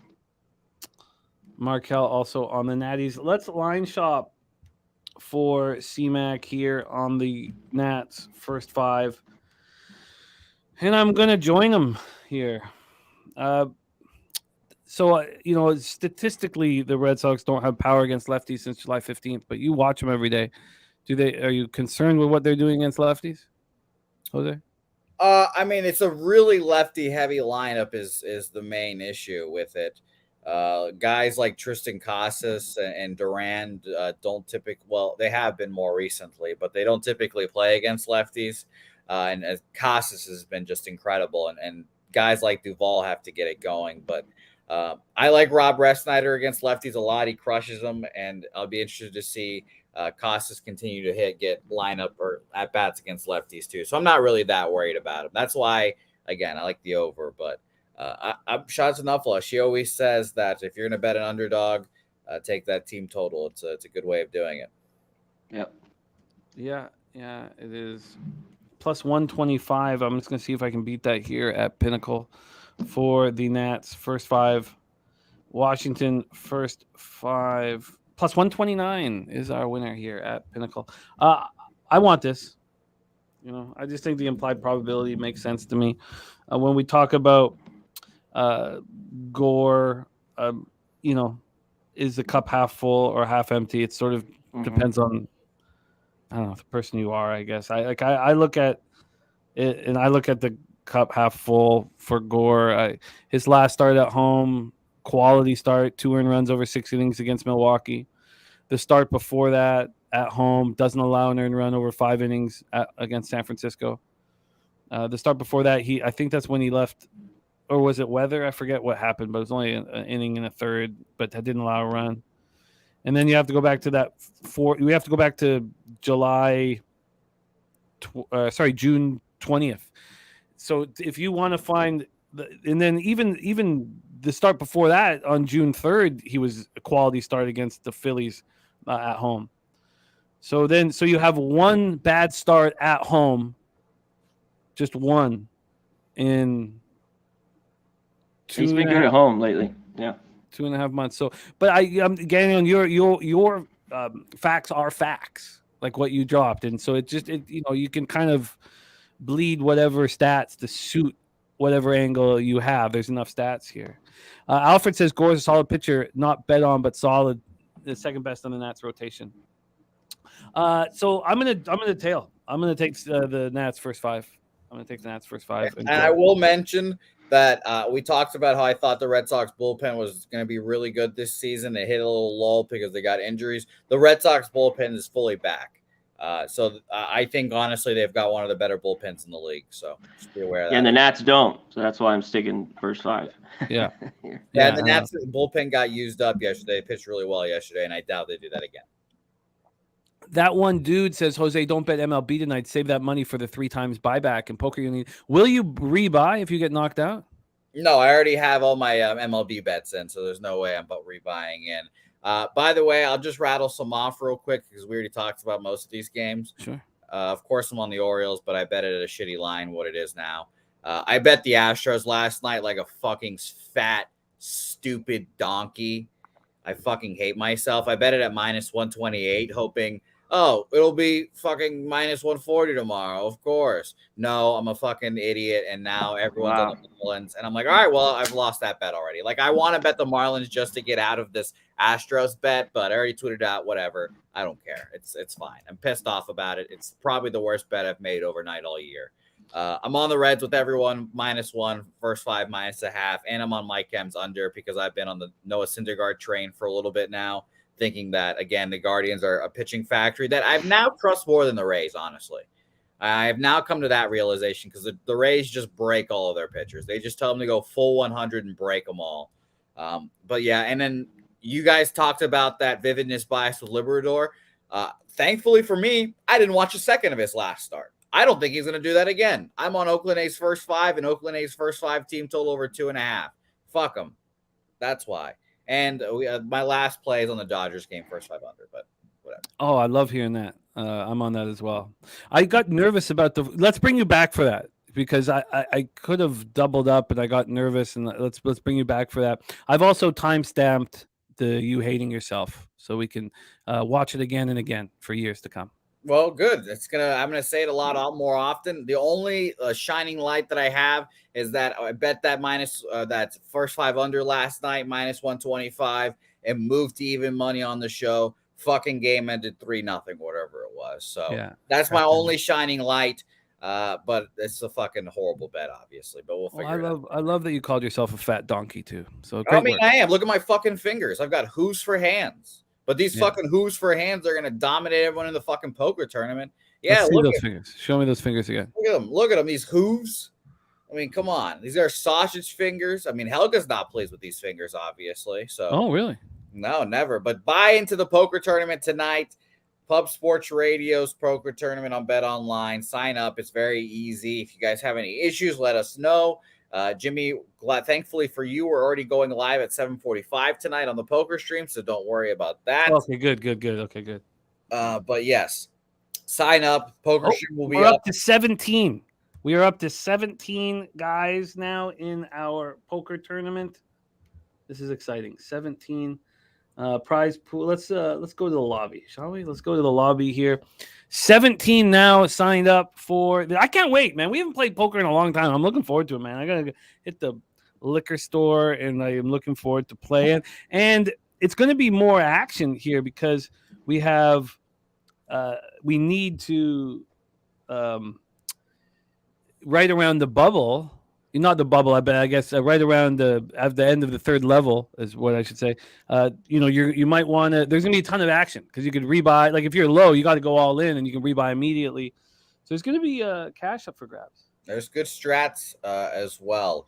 Real question, Jimmy. I put a bounty on my head. Are you putting one on yours? I will now put a bounty on my head. I will put a bounty on my head. I will put the same as you, $25 bounty on my head that I will send out now. If you're American, I will pay you in American. If you're Canadian, pay you in Canadian. So yeah, hopefully a Canadian knocks me out. So $25 bounty on both of Jose and I's heads. And let me just move over here. Is this? Yeah, this is it. Let me go to the tournament lobby. I want to see who is now signed up. Thank you guys for signing up for the poker tournament. We're pumped up, man. It's going to be a lot of fun. And by the way, again, we'll be live at 7:45. And if you guys have any issues signing up, join the live stream early, and we'll try to work through it live on show. I'll do the whole sign-up process on screen as well. So it's very interesting. Kong's clips. You know what? I'll just show it right now while we're at this, I guess. Kong's clips. All you have to do is go to Bet Online's poker section. You'll hit play online, I believe. You don't have to download and play. I've never downloaded and played, at least. And then you sign onto your little account, obviously. It's a great time. And then when you go to tourneys, you'll see the search button, and you'll just type in pub right there. It's very nice, very easy. Good times to be had by all here tonight. Jimmy, you're laughing at something. I don't know what it is, but you're laughing at something. I'm laughing at JPZ. JPZ. You know, my buddy Pavone brought the manager of Toronto Yuck Yucks to a basketball game. He'd never been to a basketball game before, and then we're all like, "Why are you bringing this guy? You guys know." And he asked Pavone if do you get extra points if it's a swoosh?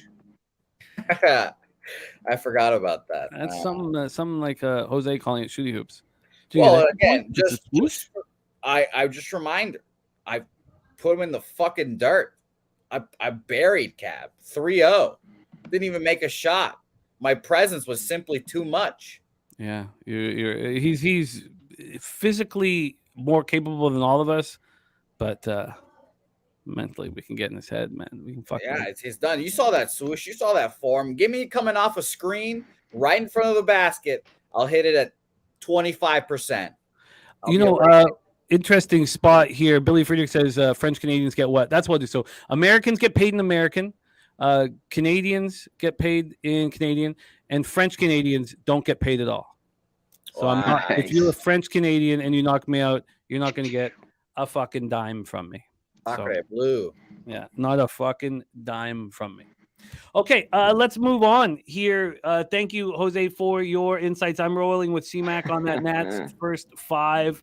Let's move on to the next spot on the board. And this game is so interesting. And I didn't bet it. The game last night, it made my night. But I haven't bet this one. Aaron Nola versus Kevin Gausman. And we hear from Tone Miggins. The levels play of the day is in. It's the Phillies money line for 2.5 units. Now, he got it at plus 136.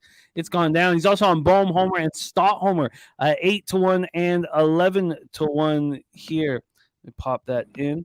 Von Polo says, can somebody send me some mustard and ketchup from Canada? Yes, I can, Von Polo. And I have your address now because I sent the baby shower gift. So I'm gonna not only that, I'm gonna send you ketchup chips, Von Polo. I'm gonna send you a package. You want a Canadian package? You got one, Von Polo. You got one coming up. Okay.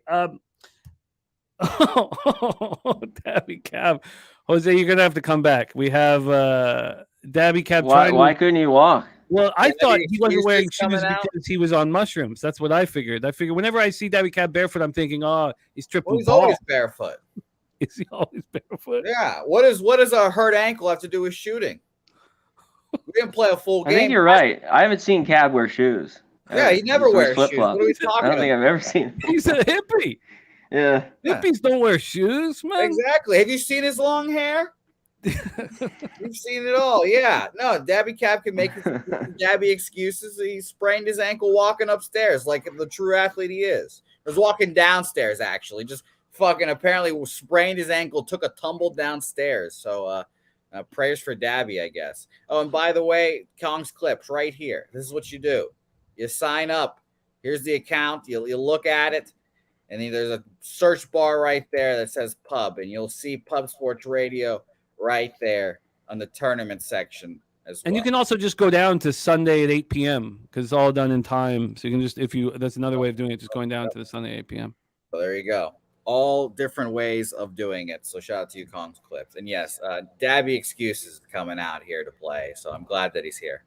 All right, Rob Free getting us back on track. Says 2 offenses that can get ice cold at any time. He is passing on this one. All right, let's go. Tone Miggins. This is a game that's important to me. Also, I have the Blue Jays season win total over and the Phillies season win total under. And they're kind of hanging in the balance here. And also, I've talked to you guys about the futures I have on the Phillies. They're the only pennant and World Series futures I have. It's not good. I got in less than what it would cost. Like, I'd get better odds if I went in right now.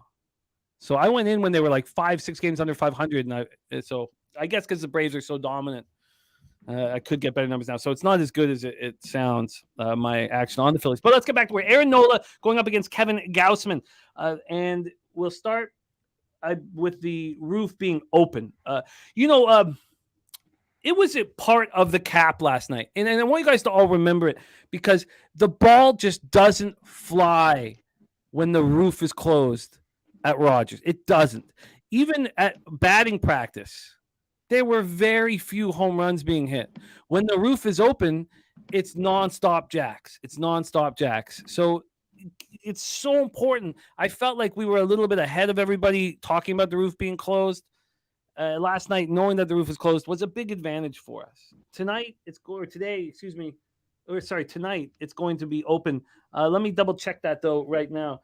We'll come up to the Ballpark Pal and swish. Yes, roof will be open. 8.6 miles per hour out to right center. So it's going to be much more offensive than yesterday.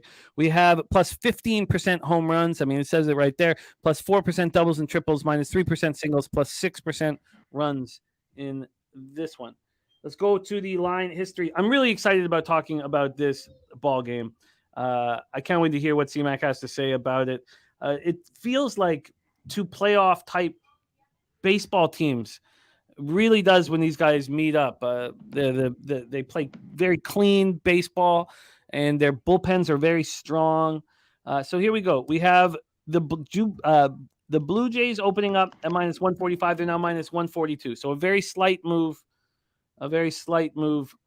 towards the Philadelphia Phillies. When we get to the total here for this one, we have it dropping to 7.5.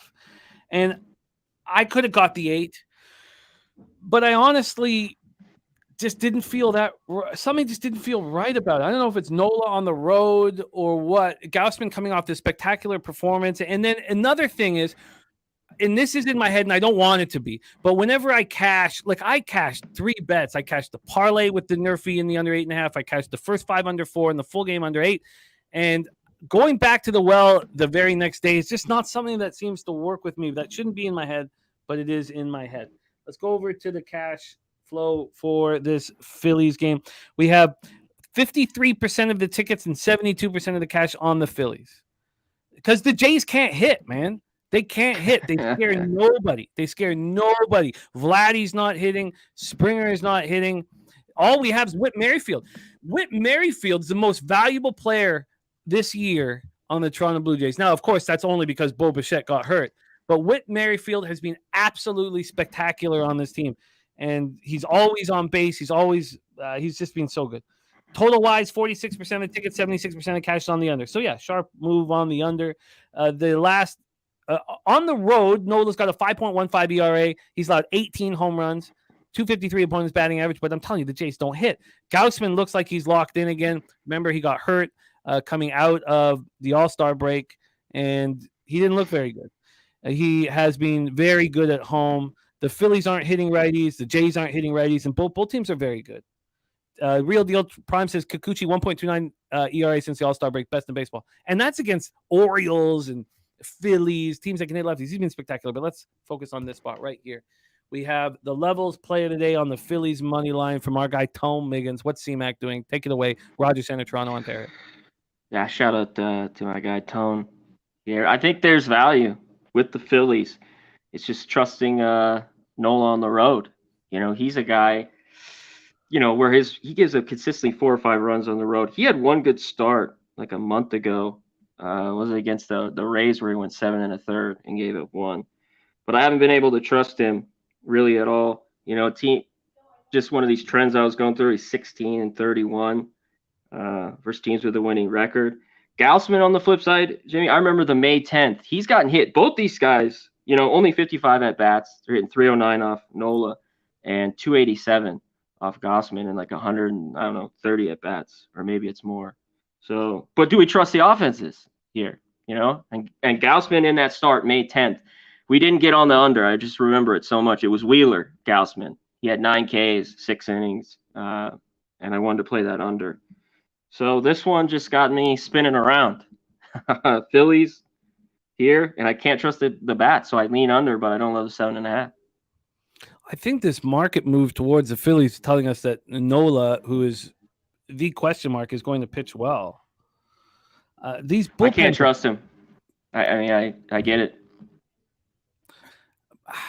I'm close here. Jose, jump back on and tell us your thoughts on this one. What are they? Take it away. We're now at a 7.5 total. Yeah, I leaned under. I mean, maybe it was the obvious play here because I agree the Blue Jays offense has been meek. they're missing their guy Bo Bichette, who comes back soon. But I leaned under, but Aaron Nola's road 5.15 ERA put me off of it. The line moving that way, I can see why people are on it, but I didn't have anything on here, and I just always am shocked by the way they market or they line Kevin Gausman. Honestly, he gets lined like one of the really best premier pitchers in baseball sometimes, and I'm like, wow, it's not like what I think about him often, but minus 150 here, it was pretty expensive for the Blue Jays. So I was Phillies or pass, and I never bet the Phillies, so I did not bet them here. I want to, but I was concerned. I would think the best possible angle. Let's say that everything's minus 110. Everything's minus 110. If everything was minus 110, I would take the Blue Jays first 5.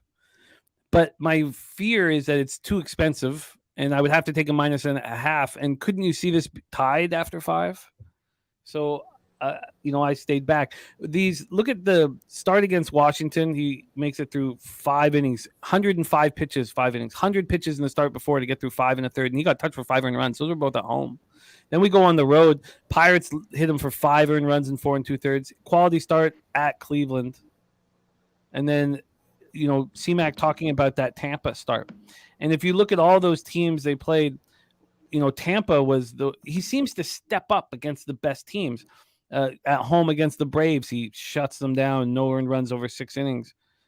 He seems to step up in those situations. He's a clutcher. Now, he's already faced the Jays this year, and he shut them down. 2 earned runs in 6 innings on May 9th. I guess I do nothing here. That was probably the most profitable baseball game, I guess, of the season for me last night, and I guess I do nothing. Did you have the Jays and the under? I did not have the Jays. I did not have the Jays. In fact, the under. In fact, yeah, but I did a nerfy under 8.5 parlay. Oh, Dang, yeah, a little nerfy action. Yeah, and it was really fun. Chanting for 6 more outs at the start of the game. People all staring at me, all like, well, "Who is this fucking guy?" It was great, and it was sold out. Game was sold out on a Tuesday. Oof, God, it's fun when it's sold out. Okay, Real Deal Prime says, "Gausman, I trust." I guess I probably should have bet the under. Already. But yeah, yesterday, nerfy in the under 8.5 parlay, first 5 under 4, and then the full game under 8. It was just cash. Okay, so we move on. Levels play today is in from Tone. He's on the Phillies money line. I guess we just move on. Let's move on to 7:20 p.m. Real quick, Tim, before I'm going to derail us real quick again with more basketball talk. Okay. Cab, again, complaining about his broken ankle, played a full game of 2-on-2 after we played, or we had a horse game. So just this reminder of that. And I was not there, but he said he lit it up, blah, blah, blah. He won. He scored all the points, et cetera, et cetera. Nasty Nate disagrees with his assessment. Don't worry. That was also videoed, and that film will be coming out soon. Nice. Victor is editing that together. So just don't forget, Dabby Cab's ankle was broken for a little horse, but perfectly fine for 2-on-2. Yeah, please join us, Morgan. Please join us. And Rangers -1 and Cubs -1 for Morgan Spooner. Thank you for sharing that with us. Let's move on to a spot here, and this has worked for me and worked against me, but I truly, truly believe, and this worked the last time I said this. It was a different pitcher, but I truly believe the Yankees have coddled Randy Vasquez. They put him in the easiest possible situations to build up his confidence, and he's been very good in these easy situations. He has now thrown 3 2/3 on the road. The 9-4 win at the Marlins in his last start was his very first 3 innings on the road in Major League Baseball. And I think he gets touched here, and that's an easy thing to say. But I do not, how we talk about some pitchers being better than their numbers indicate? I believe that Randy Vasquez is worse than his numbers indicate, quite a bit worse. Like, I think he's a 4.5 ERA over a full season, and he's sitting there with a 1.89 ERA. Okay, so here we go. We have Yankees, Braves. Now, So what? You think the Braves are going to get to a pitcher? I mean, who cares? How do you make money off of a big favorite like this? And Pinnacle sitting here at minus 210, opened up at minus 212. So there's been no movement towards the Braves, at this price. Maybe it's just the sharp line. From a total perspective, we are sitting here with, pull this up. We're sitting at 10. We are sitting at 10 at most books, 9.5 over at Pinnacle. This opened up at 10. It dropped to 9.5. So this line didn't open up until 9:54 a.m. After an hour, it dropped to 9.5, then right back up to 10. And now it's back at 9.5. So that throws me for a bit of a loop because I think that Morton is somewhat vulnerable. Let's take a look at the weather in hot Atlanta. 84 Fahrenheit, 6 miles per hour out to left, dies down to 4.9. We'll go over to Ballpark Pal. Ballpark Pal has the truest minus 1% home runs and even. So not much, way less offense than I was thinking we were going to see. Let's take a look at the cash flow here. You have 67% of the tickets and 64% of the cash on the under. So public on the under, that surprises me. And then you have the sharp action on the Yankees, 24% of the tickets, but 80% of the cash. Mike M says Atlanta in a 60-0 over spot after shutting out an opponent the previous game. We have the Wild Hound in the house as he's been drinking since 8 a.m. Eastern. England are through to our first Soccer World Cup final, men or women, in 57 years. And he likes both Blue Jays, Phillies to score 3 or more runs at plus 110. Shout out to Wild Hound. I love it. I love Wild Hound. I do have futures on Spain, and I have a Spain jersey that I have not worn in years and years that I will have to pull out when they face each other. 6 a.m. Eastern on Sunday morning. And that's the day of the King's Plate as well here, which was the Queen's Plate for all those years. Okay, back to this. Vasquez versus Morton. I told you I do not believe in Vasquez. Morton coming off a 7-0 win at the Sad Sack Mets. Doesn't allow an earned run against them. He's been good at home this year. 3.90 ERA, 239 opponents batting average. And Yankees versus righties, 226, 79 OPS. Braves, 292, 906. And both bullpens have been very good. Take it away. Nice. Justin McAfee also has Spain futures. I hope a lot of us do because Flash gave it out to us on our show. Take it away for us here, C-Mac, Yankees, Braves. Yeah, I really don't want anything to do with this one. I kind of agree, though, here. Mike put there. I think there's runs in this game. I think you can get over the total. Yesterday was the minus 2.5 or 3. And look, they got 6 right away and no other runs. That game didn't go over. The Yankees got to do their part. I don't trust this line. Obviously, with Judge back, it's better. But, man, they're just not a good baseball team right now. And I agree with you on Vasquez. I think he's all right. But, yeah, I think he is more of a 4.5 ERA guy. And the Braves should get their team total here in this one, 5.5. So, yeah, more Braves. I can't even look at the Yankees at this price.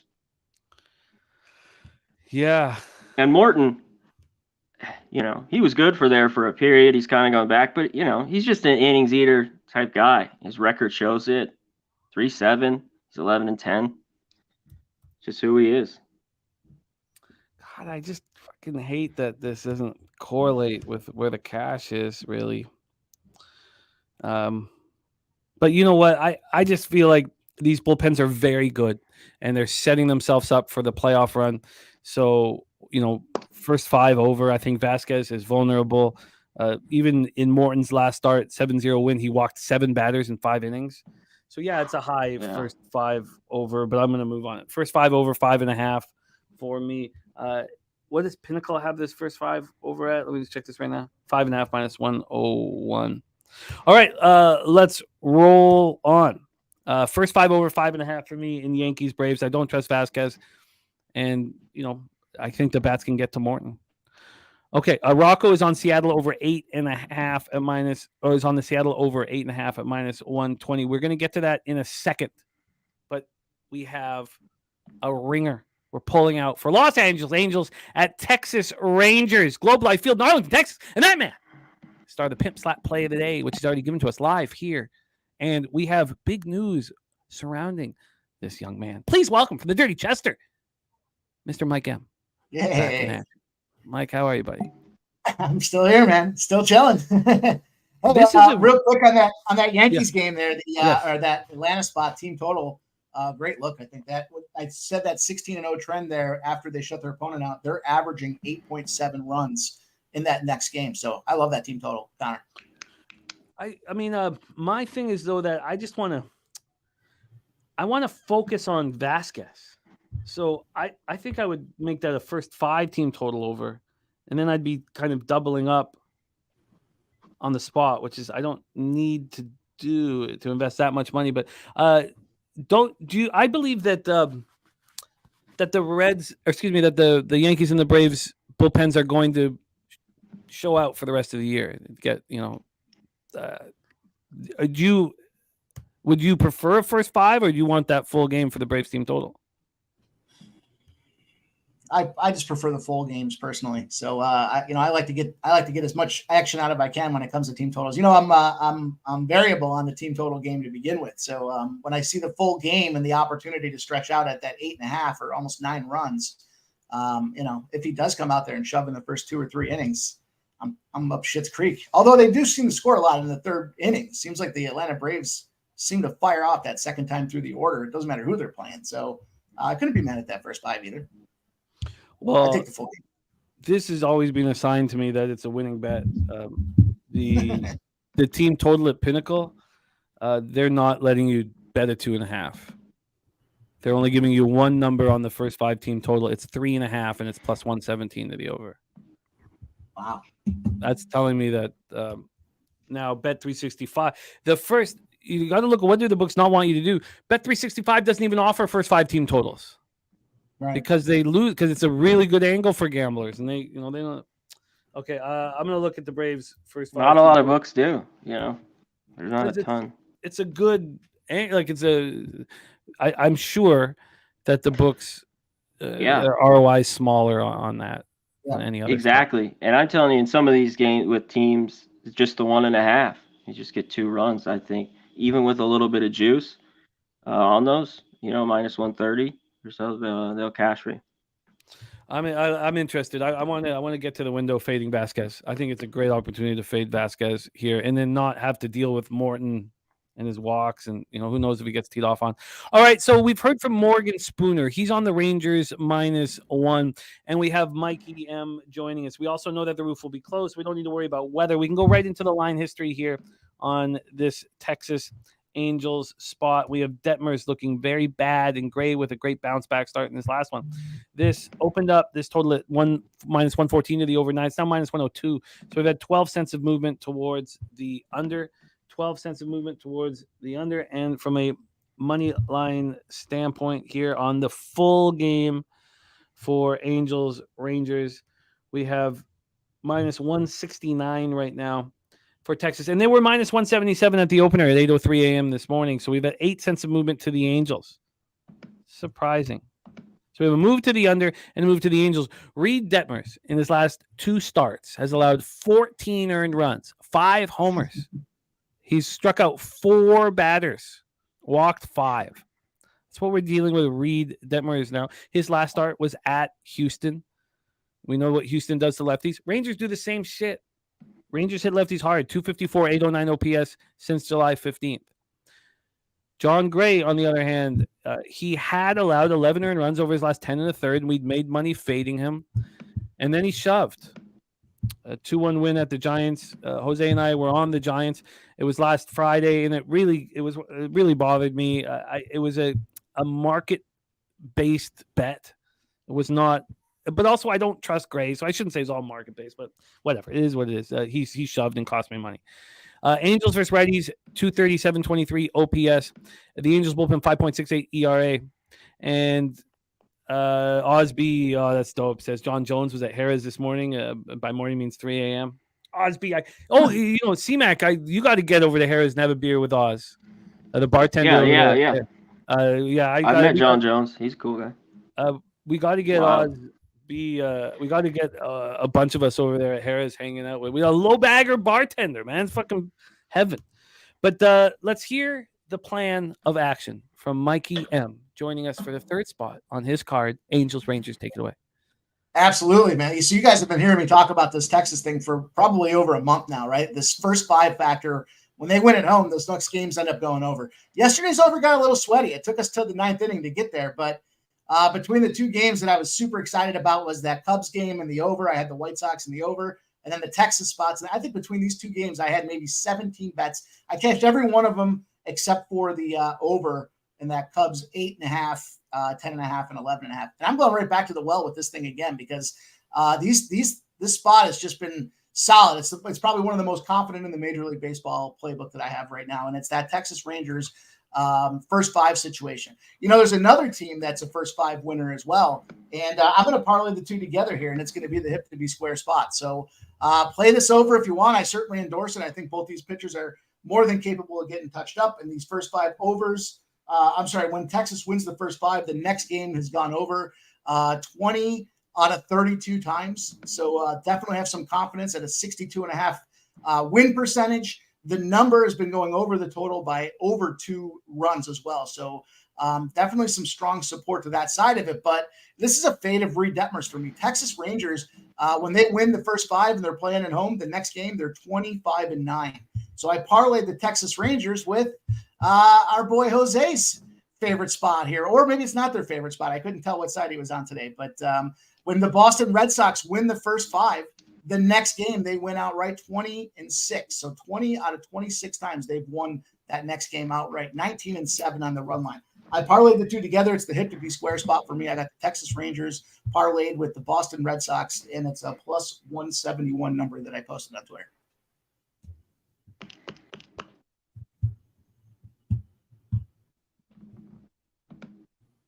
Muted. Jimmy.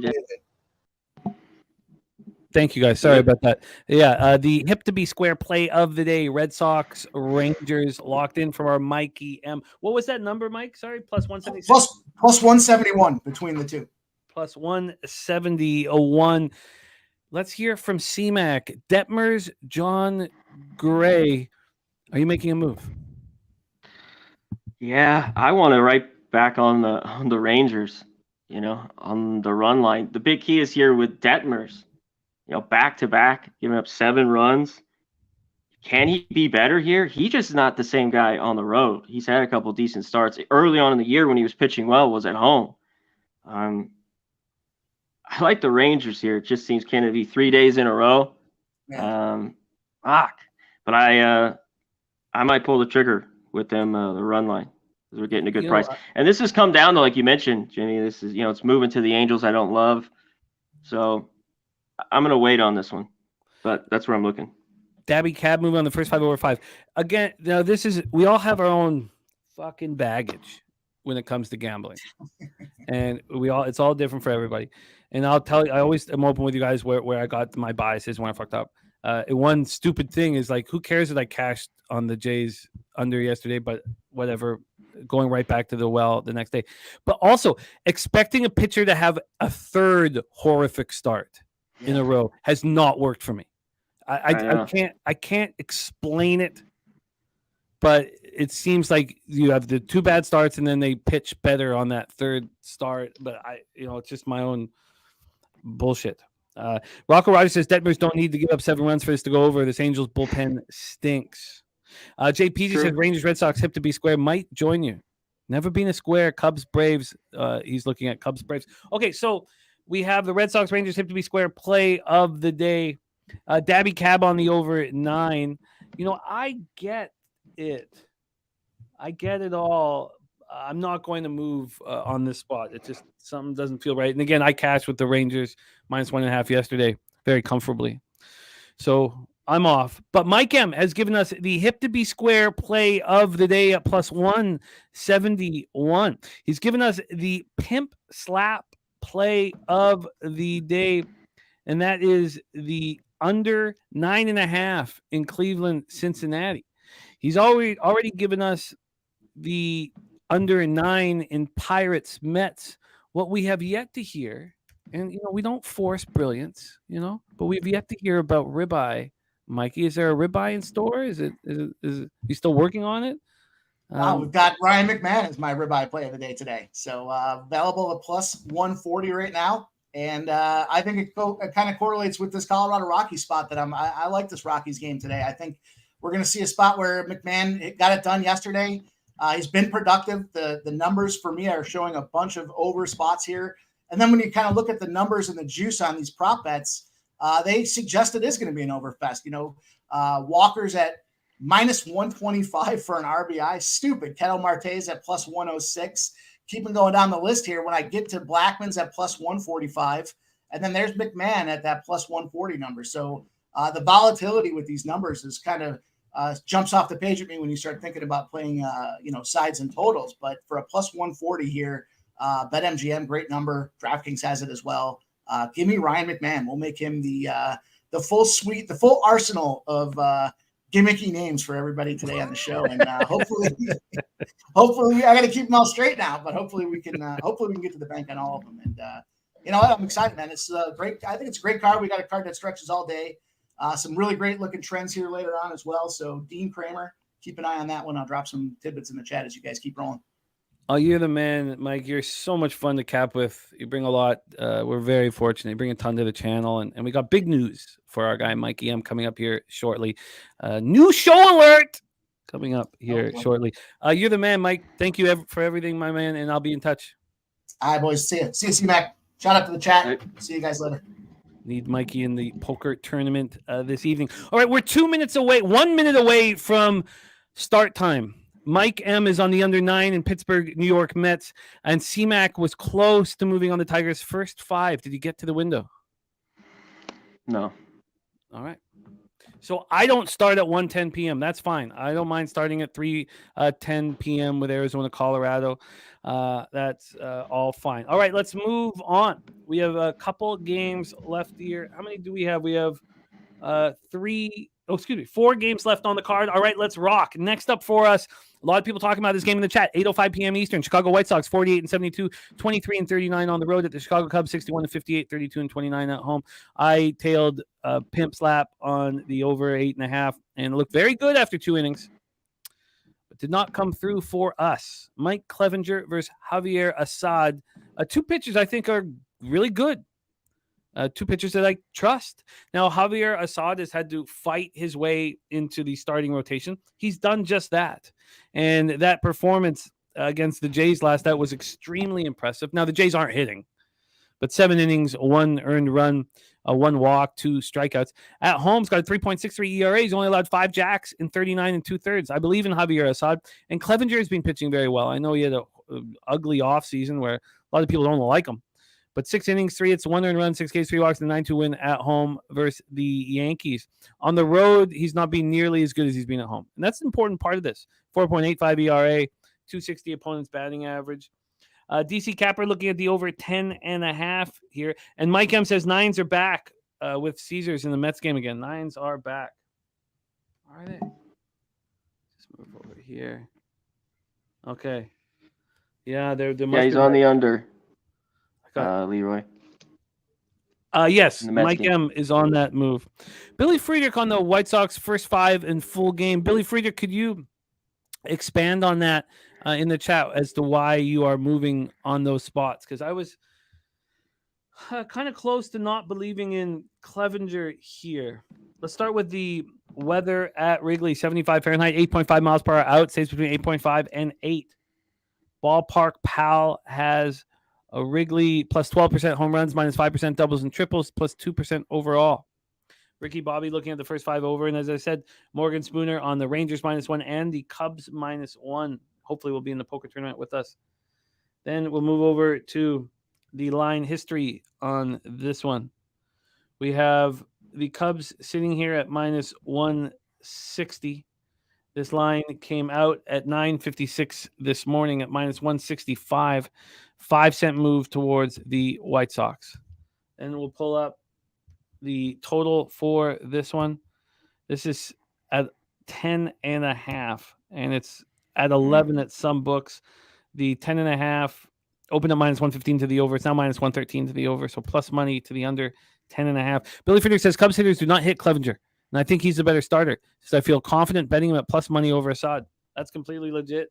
That's absolutely Absolutely legit. Let's take a look at the cash flow here for this one.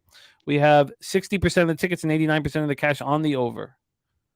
Now, we're only talking about 1,681 tickets. On the money line, we have 71% of the tickets and 95% of the cash on the Cubs. That's an alarming amount of money on the Cubs for it to be moving 5 cents in the opposite direction. We know that the White Sox bullpen has been quite good. 3.78 ERA since July 15th. A little bit better than the Cubs bullpen has been good as well.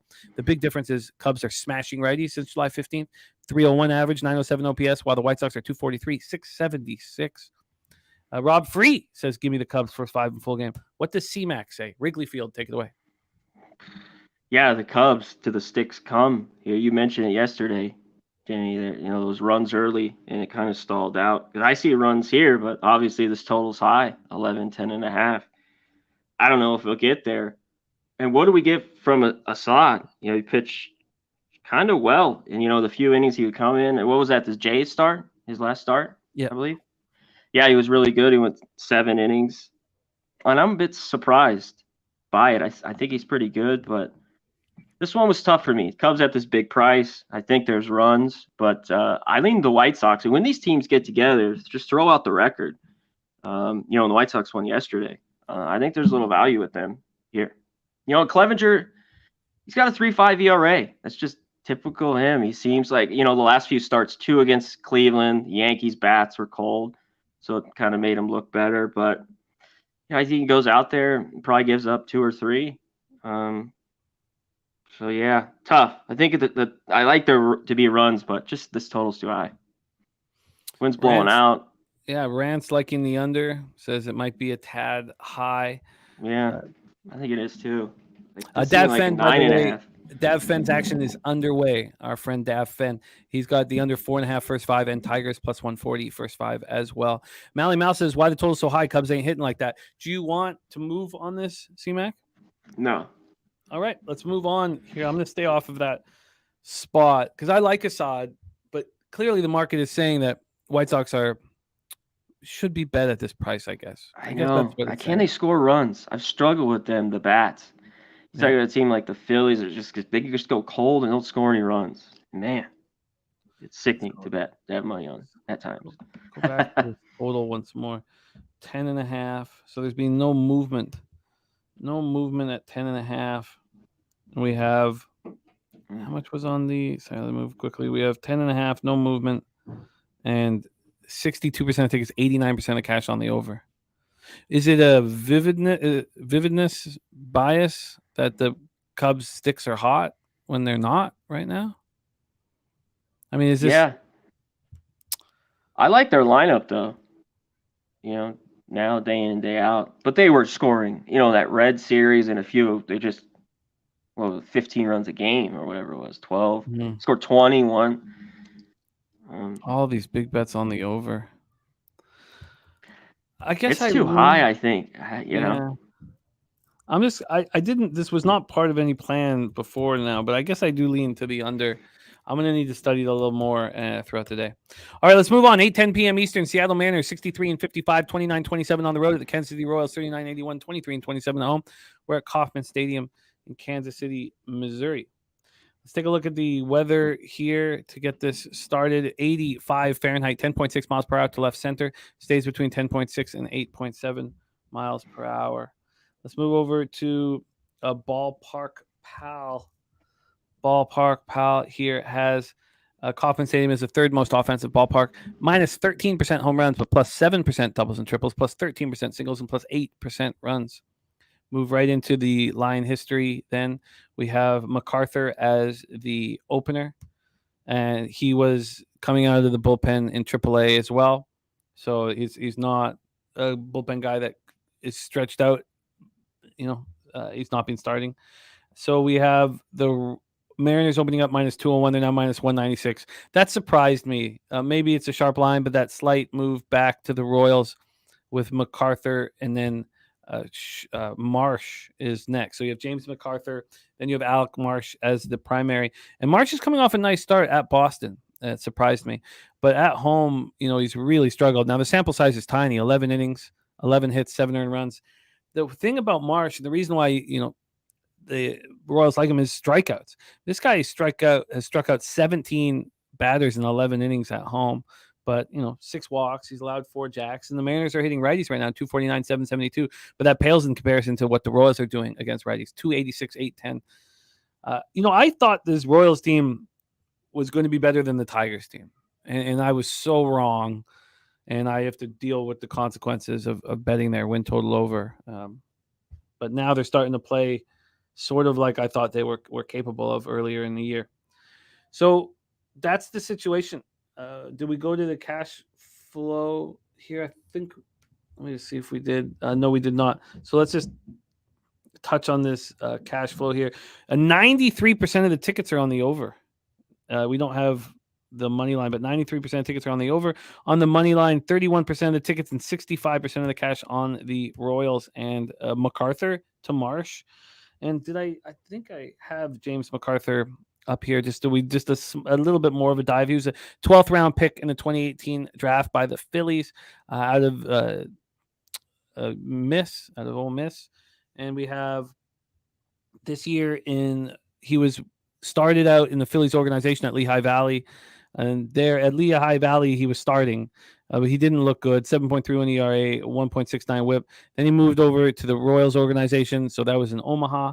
And he looked quite a bit better. But this was out of the bullpen for MacArthur. Benjamin Mills says the Tigers are threatening early. So here we go. Take it away, CMAC. Mariners, Royals. Castillo coming off a great start at home versus the Orioles. I was surprised at this could, I know it's difficult to trust the Royals, but this was sort of a gambler's first glance situation here where you're like, oh God, you got to take a steal over these bums, but the market's not moving in that direction. What do you think of this spot? I know it's just, whether it's, MacArthur obviously start, but Marsh, God, last year in AA, he went 1-15. It's like, I'm not sure that's right. It's 7 ERA. But he has good stuff, like you talked about, and put away stuff. I've been on the Royals, who I didn't touch at all. Like after the first month, I didn't bet them, and I've bet them a ton the last 2 or 3 weeks, and I've been cashing whether I took them or their team total. This one gave me a little bit of pause. The bats have been hot. I think they can get to Castillo. I wanted to look at their team total. With me, it's I back up the bet a little bit. See, their team totals 3.5 minus 120. I don't mind it. I just love the big price of a dog. Do you know what I mean? So this one's tough for me. I'm just going to stay off, I think. And I wanted to sit with this one a little bit more and look at it. Yeah, I don't find it appealing. Castillo has been, he's an excellent pitcher, but he's been more vulnerable on the road, 3.75 ERA. He's allowed 11 jacks in 60 innings. Yeah, long ball's got him. Yeah, 23 home runs he's allowed this year. So, but he's been very good still. 163 Ks and 143 in the 30s. He's a very good pitcher. So I'm not interested in this, but gambler's first glance, I was like, oh God, take Castillo over these bums. And then I've, moved away from that plan. All right, let's move on to 8:40 p.m. Eastern. Baltimore Orioles at San Diego Padres. We already heard from Justin McElvey. Stacks play the Orioles team total over 3.5. Yeah, it sucked last night, being on the Orioles, and we've been on them every day now for a couple weeks. But who cares? There's no difference between a 10-3 loss and a 5-4 loss. We did cash. I did move on the team totals overs 1.5, 2.5, and 3.5 after the 7th inning. So I got those were just $50 pops, so 50 on each bet. So it was just like a 1 unit in total on those 3 bets. I didn't bet that much, but I got some of my Orioles money back, and I love Dean Kramer. I think that we can very confidently say that. I know he's 11-4, but if you put those numbers away, he's better than the numbers indicate. 4.50 ERA, 1.32 WHIP. I think he's better than that. He's pitching better than that right now. He has allowed 25 jacks this year, but he's pitching quite well. Coming off that 5-4 win at home versus the Astros, he had some trouble. He had some great defense behind him, but that's something that you get with the Orioles is you get great defense, and you get a team that keeps coming at you. That's why I liked the team total bets that I made on them. I was like, this team keeps trying. They try. They're young and they try. Professor Chris says still on the O's at plus 160. Mike M says Baltimore is 8-1 on Kramer road starts with a total of 8 or 8.5. Billy Frieder says, will shadows be a factor in this West Coast odd start time? I guess that's a question for C-Mac and Sharpie, who are out there and capping all these West Coast games. Is that something that we should be taking into consideration here? Because I haven't. Yeah, this one would be because of the start, right there. And in it, especially, as the third inning goes on. I like the under in this game here, Jim. And I like the O's. It's too much here. And Snell's just been lights out. And I think he could be again. But, O's versus lefties have been solid all year. Mm-hmm. So I think I'm gonna wait on the total here, but I gotta have a piece of the Orioles. I think here, especially if we can get plus 160. Oh, the line's just been moving dramatically. I know. So this was usually I would already be on the Orioles by this time, but I've not bet them yet. 75 Fahrenheit, 10.4 miles per hour in between 10.4 and 8.3. Let's see with C-Mac's interest what Ballpark Pal has to say about Petco Park, the second least offensive. They're actually tied for the least offensive situation with Globe Life Field with the roof on. So here with Petco, we have plus 4% homers, minus 8% doubles and triples, minus 6% singles, minus 7% overall. The thing about the Orioles is they can beat you 1-0. God, I love them. Like they're just, I like this baseball team so much. It's watching them every day. It just makes you like baseball. You see all these guys trying hard, all working in the same direction. Like even when they're down 10-1, they're coming to the plate trying to, have good at bats. Yeah. God. I was like almost asleep. It was almost asleep. And then Hayes hit that homer yesterday and I shot up, it was excellent. But yes, Blake Snell's been very good. That doesn't concern me too much. And if I was making these bets based on market, I would be almost never on the Orioles. The market's not been moving in their direction in a lot of these games. This total opened up at 8, minus 110 to the under. It's now minus 105 to the under. So there hasn't, been much movement, but 5 cents of movement towards the over, and that's at 8. And when we get to the pull this up, when we get to the cash flow, we've had this monstrous move towards the Padres. Have we hit? I guess we hit the limit. We got up to minus 177 at 10:37 a.m. So we're back to minus 172. This opened up minus 154 for the Padres. And Blake Snell's been good, but this is the team that can beat them. BJ says the market will catch up to the Orioles very soon. I get it. But they've had 120 games to do it. Exactly. And, look, they've just been making us a lot of money, and I don't see why we stop now. So I'm going to be moving on the Orioles. I've just been waiting to see at what point it will get there. So let's talk about Kramer's been better on the road all year. 3.70 ERA. He gets out of trouble. He's got the defense behind him. Yes, Blake Snell has been exceptional. He's been very, very good. But the Orioles have a bullpen advantage. They just need long at-bats against Snell. Let's get him out of the game. Take it away here for us, C-Mac. You like the under. You're interested in the Orioles. Do you have anything else to add? Yeah, someone say, this is the classic. The Padres, like someone else just put in the chat, they just suck. How do you want to back this team? They're not very good. I think the season's done. They've kind of quit, but Snell's been very good. It's just, is this Vegas just giving away this game? But I'm going to wait on that. But I will be on the under here. Jimmy, give me the best number you can get. Full game. All right, let's do it. We have a full game under here. Let's lock this in for you. The best, got some kids over. The best under we have a minus 105 at Pinnacle. That's the least amount of VIG. Let me see if I can beat that anywhere. And that is a no. They're the Padres to score some runs after putting up a 10 spot. I like where you're at. Do we have any fee? I guess the good part is the Padres.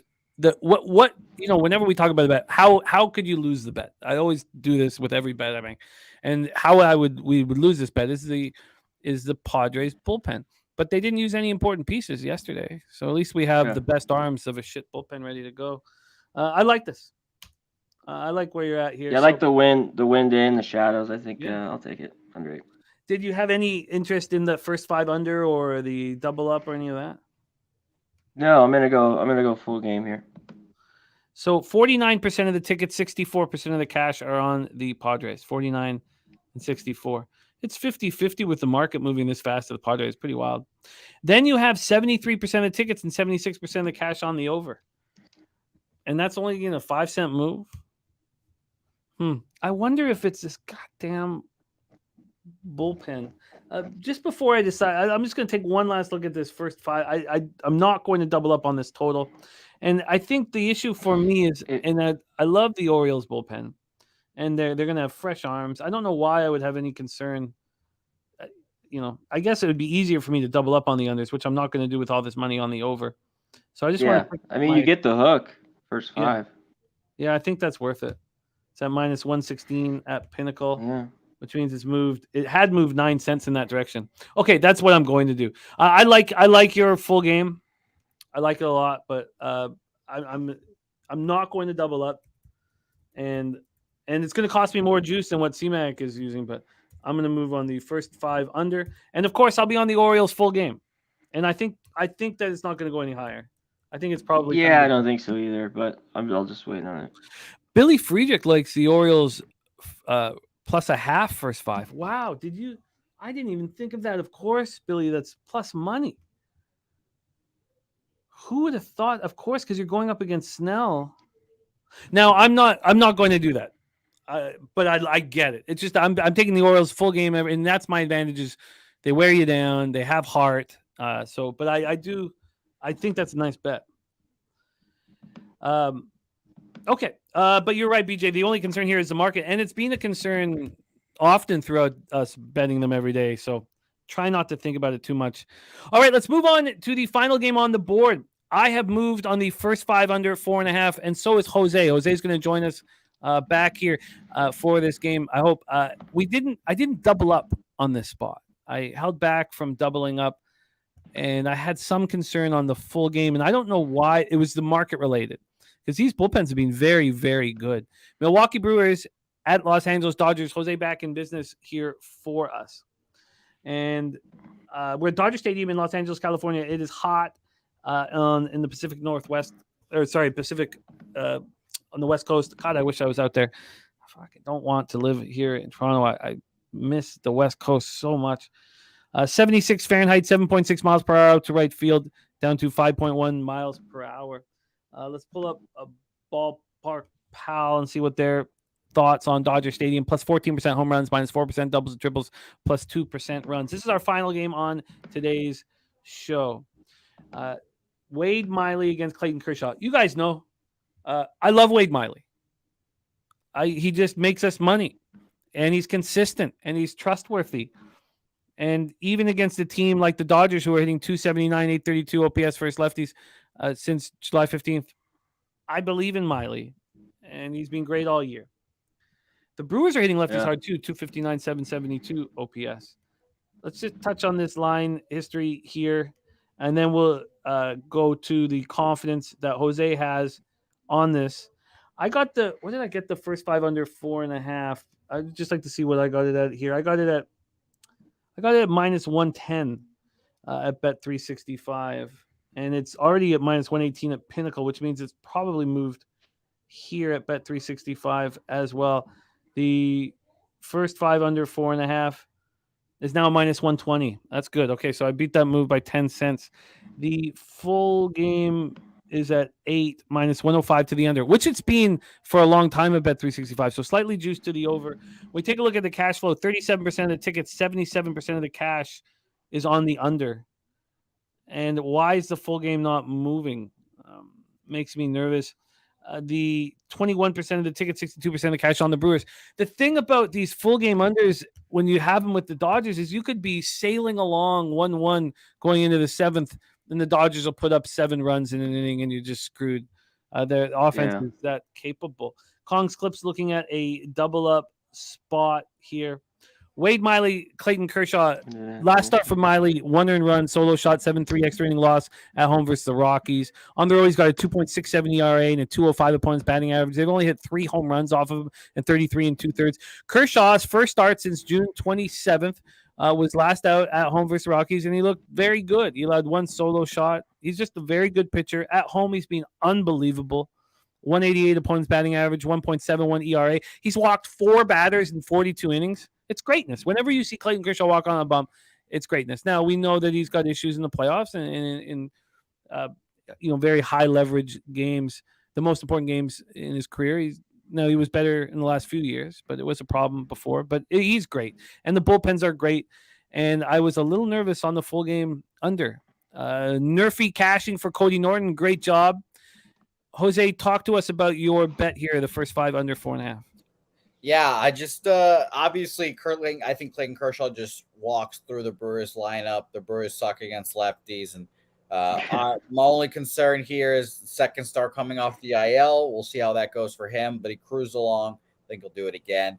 He's actually kind of used to taking a break during that time of the year, Connor. I'm sure you'd know this is like a scheduled IL stint for Clayton Kershaw, whether it's his back or shoulder or whatever it is. He always takes a break seemingly and then comes back and dominates again.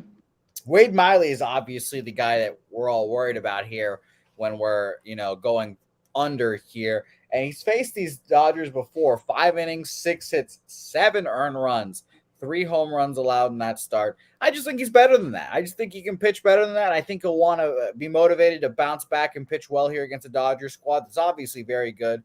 And obviously Mookie Betts and Fred Freeman can both crush him here. They have both historically good numbers here. But I think he'll have motivation to pitch well here. He's pitched well in his last few starts. 1 earned run against the Rockies, who oddly enough also suck against lefties. So just hoping the Dodgers can't demolish Wade Miley here. So first 5 under here for me, like you mentioned. I like it. In a quick review of Milwaukee last night, they used Milner and they got 2 1/3 out of Wilson. So they're big pieces of their bullpen still readily available. C-Mac, the Dodgers in action here at home against the Brewers. This is a really fun series. What are your thoughts? Yeah, I'm going to try to make it to this game here today. Oh, really? Yeah. Oh, nice. Yeah, I got to get a flight. I got tickets. I like the under as well. You mentioned the Dodgers just put up a number, and it can happen. And last night it was the 6th, where they put up a 5 spot. So that always, and I remember you talked that, Jose. We were on that. I think Jimmy was on it. That May 10th start, Kershaw was good in Milwaukee. They both faced each other, and Miley, in the 3rd or 4th, gave up 4 or 5 runs. We lost that first 5 under. But I think he goes 5 or 6. Other than that, too, that game, I think I'm 5-1, 6-1 with him. 2 weeks ago he had the under in the Nats game. So yeah, I'm looking at the under as well, first 5, and the Dodgers. The Brewers sticks. I don't think are very good. And if Kershaw, I think gets touched, it's a home run or 2, usually a solo shot. Mm-hmm. Well, and then you're also focusing on the first 5 rather than the full game. Can you touch on that just to keep me off of the double up? My whole plan was to double up, and then I got cold feet right around when I was betting it. My whole plan was to double up on the unders here, and I got scared on the full game. I think if you have the 4.5 with these 2 pitchers, first 5, I'd take it all day. I know the 8, the Dodgers bullpen's been better. Milwaukee's pen. I still don't trust them, though. The Dodger bullpen, there's still issues, and it's going to come up here in the playoffs. And it probably will not make me a happy man. But they got problems, but they've been better. But, yeah, I'd keep it just to the first 5 here. The only thing is if the Dodgers score a bunch of runs, which can happen, and it's burning. Billy Friedrich, Dodgers have been great. I'll put in the numbers. Even the Brewers have been great since July 15th to get lefties, which is a shock. These are the numbers. I'll pop them in the chat here against lefties since July 15th. Batting average and OPS. Are you making the first 5 under 4.5 official here, C-Mac? No, but I think I'm going to be on it. I just wanted to look at a few. I wanted to see the lineups as well. Well, there you have it. Jose and I on the first 5 under 4.5. And Jose gave us all of his action. Speaking of action, Jose, who is your guest on Say Hey Plays of the Day? Pegleg Dabby Cab joins the program as well. So it'll be a whole lot of fun to hear him talk about how his ankle was broken and then he yet played a 2-on-2 basketball game right after. Yeah, it's he's a wildly interesting guy. Often very high on mushrooms, which adds to the interest. He's a very interesting man. Yeah. And then he imagines me over top of him recording, apparently. Well, we saw the proof there. That did not happen. Dabby Cab on mushrooms. Interesting guy. Shout out to Dabby Cab. Very excited to talk to him today. I'm going to join him on the Zooms. Last night of Pubapalooza. I'm going to do it right after the comedy show. I'll pop them. That's what I'll do. And we have interest. We've got some really interesting comics that are vying to be our to perform for us on the final night of Pubapalooza. Texas comics. So, okay. I was going to say, I know one New York one that I'm sure would love to hang out with a bunch of degenerate gamblers. Oh, I'd love to have Pavone. Pavone would be great. Yeah. Okay. No, that's a good call. I should probably get Pavone here. But the problem is if we have to pay the flight and the hotel, the Texas comics, we don't need to pay that.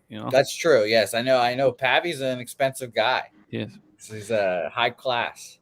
Phil 930 says no wonder why he's always smiling. Yeah, he's on Zooms, man. Come on, Zoom it. Yeah.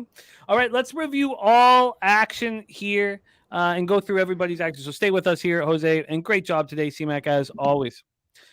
We have Viper NB on the Reds -1 and the Rangers -1. Mal took the Twins first 5. Let's go into our live in-game action. I'm not logged in.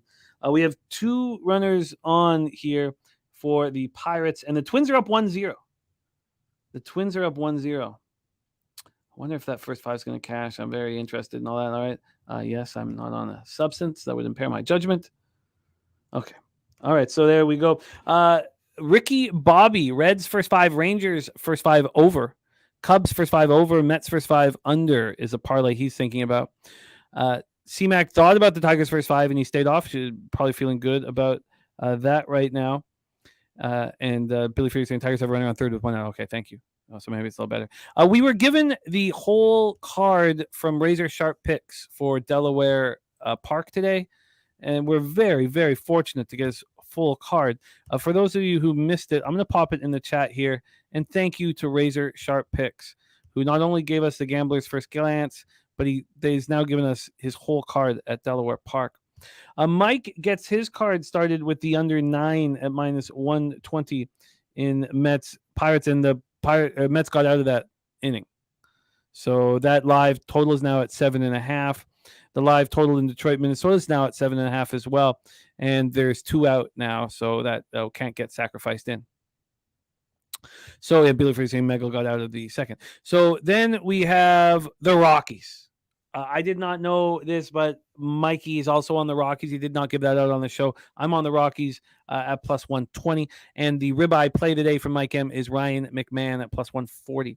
C-Mac gets his card started with the under 8.5 in Tampa, San Francisco, which is music to my ears, as that's my lone double up on the board right now. First 5 under 4.5, full game under 8.5. I may be doubling up, but different bet, not a similar bet, but on the Orioles game. Might have 2 bets, I should say, not a double up. Sammy Comer also on that first 5 under 4.5.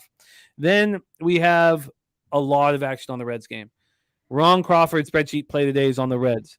BJ's best bet is on the Reds. Taint play today is the Reds first 5 -0.5. And then the Pimp Slap play today is the under 9.5 in Cleveland, Cincinnati. Thank you guys. Thank you, Justin, Billy. You guys are monsters. You guys are you guys in the chat that make the show so special. Dabby Cabs on Astros first 5. Razor Sharp Picks Gamblers first glance is the Marlins money line. A's Cardinals, we stayed off. And then C-Mac is on the Washington Nationals first 5. I'm joining him. Vitalis is going for his 8th straight winner tonight. And it's the Red Sox under 9 at even money.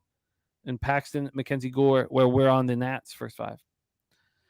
Von Polo has asked if I could send him mustard and ketchup from Canada. I love the man. I love those kind of requests. Tone Miggins, levels play today is the Phillies money line. He's also on Bohm Homer and Stott Homer. And he's got an Astros money line, Phillies money line parlay at plus 324. I'm off that game. Then I'm on the first 5 over 5.5, and then I'm going to be on the Braves first 5 team total. The question is, do I build it to 3? The 3.5 at plus money at Pinnacle I won't bet, so I'll have to either use Bet365 or Bet Online, and I'll figure that out afterwards. Morgan Spooner's on the Rangers -1 and the Cubs -1. The hip to be square play today is the Red Sox and the Rangers. I lean to the under in the White Sox-Cubs game. I'm going to take a second look at that. Mariners-Royals, I am off. CMAC is on the under 8. Under 8 at -105 for a CMAC. So for me, it's the first 5 under and the Orioles full game. I haven't bet either of them. And Justin McElvey stacks play today. He's hit 6 in a row, and he's giving them out here on our show. He's hit 6 in a row. He's going for 7. He's on the Orioles team total over 3.5. Billy Friedrich says you need to add the Mustard Museum to his bucket list. It's in Middleton, Wisconsin.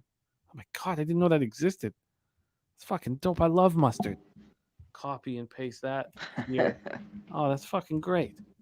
And I've traveled through Wisconsin before. Do you have a favorite type? A little Dijon?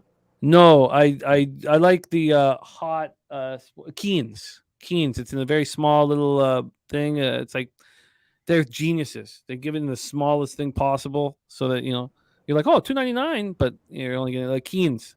Keens hot mustard is my favorite. I had mustard for the first time like 3 years ago. Wow, you're a strange man. You're a strange man. Brewers, Dodgers. I'm on the first 5 under 4.5 with Jose, and we expect CMAC to get there as well. There you go.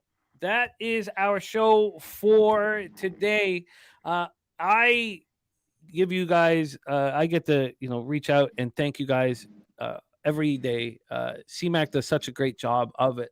So, CMAC, my man, you want to give shouts out to the cappers in the chat? Oh, for sure.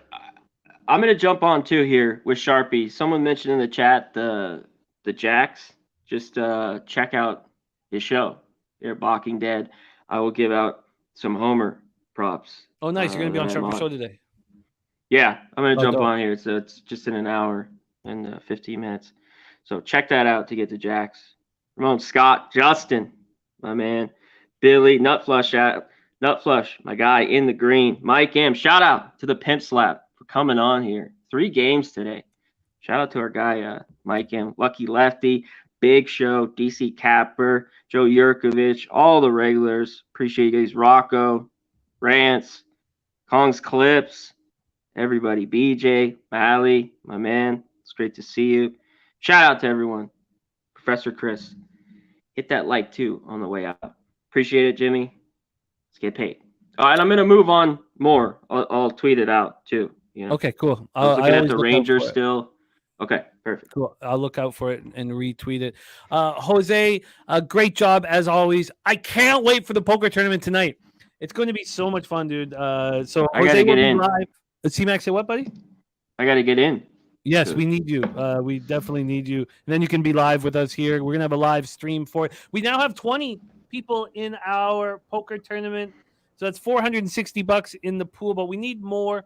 There is a $50 bounty on the head of Jeff Slaughter, $25 bounties on the head of Jose and myself, $309 tickets to the top 3 for the Sunday night showdown, $109 tickets, dope. And then the winner gets into the Cappers contest for free. And I can't wait, Jose. I'm going to have some sauce. We're going to have some fun. Oh, shit. Yeah. Oh, yeah. Going to be sauced up. And it's a very difficult show to host. So thank you for doing that because it's extremely hard to focus on cards and host it. So thank you for doing that for us. We have 20 people in. We need more. It's going to be fun, man. It's going to be really, really, really fun. So that is tonight at 7:45 p.m., hosted by none other than Jose Creamy Tits Bouquet. Thank you guys so much for being here. Jose, can you please bless our action and leche us into the future? Of course. Let's just start off by doing this again. I beat Dabby Cab's ass in pub. We're playing a little pub. The video. Sports, the Rainmaker. aka me dominating Dabby Cab in an athletic event. Very fun. And then the video of the 2-on-2 game will be coming out very soon. So that'll be fun as well. Shout out to everyone in the chat. Again, like Jimmy said, tonight, poker, 8 p.m. Start time, 7:45 is going to be when the show starts. If you guys have any issues logging in, signing up, let us know. And new accounts. Oh, look at this. Look, Conor Mac action sideways. I love it. But go sign up using our website, pubsportsradio.com. Be a whole lot. Conor was just sick of it. He's like, fuck it. I'm out. I'm fucking done. Thanks, everyone, for watching. We'll see you guys. Oh, wait, but Jose, do mention, if anybody needs an account at BetOnline, go to our pubsportsradio.com. If you open up a new account, even if it's cash, I know it says crypto, but even if it's cash, they will match it up to 100%, up to $1,000, up to $1,000. So that's through our link there on the site. And I can't wait, Jose. It's going to be a lot of fun. It is. And if you need any help with the crypto, the Cash App is your friend. So see us again later tonight. Bye, Jimmy.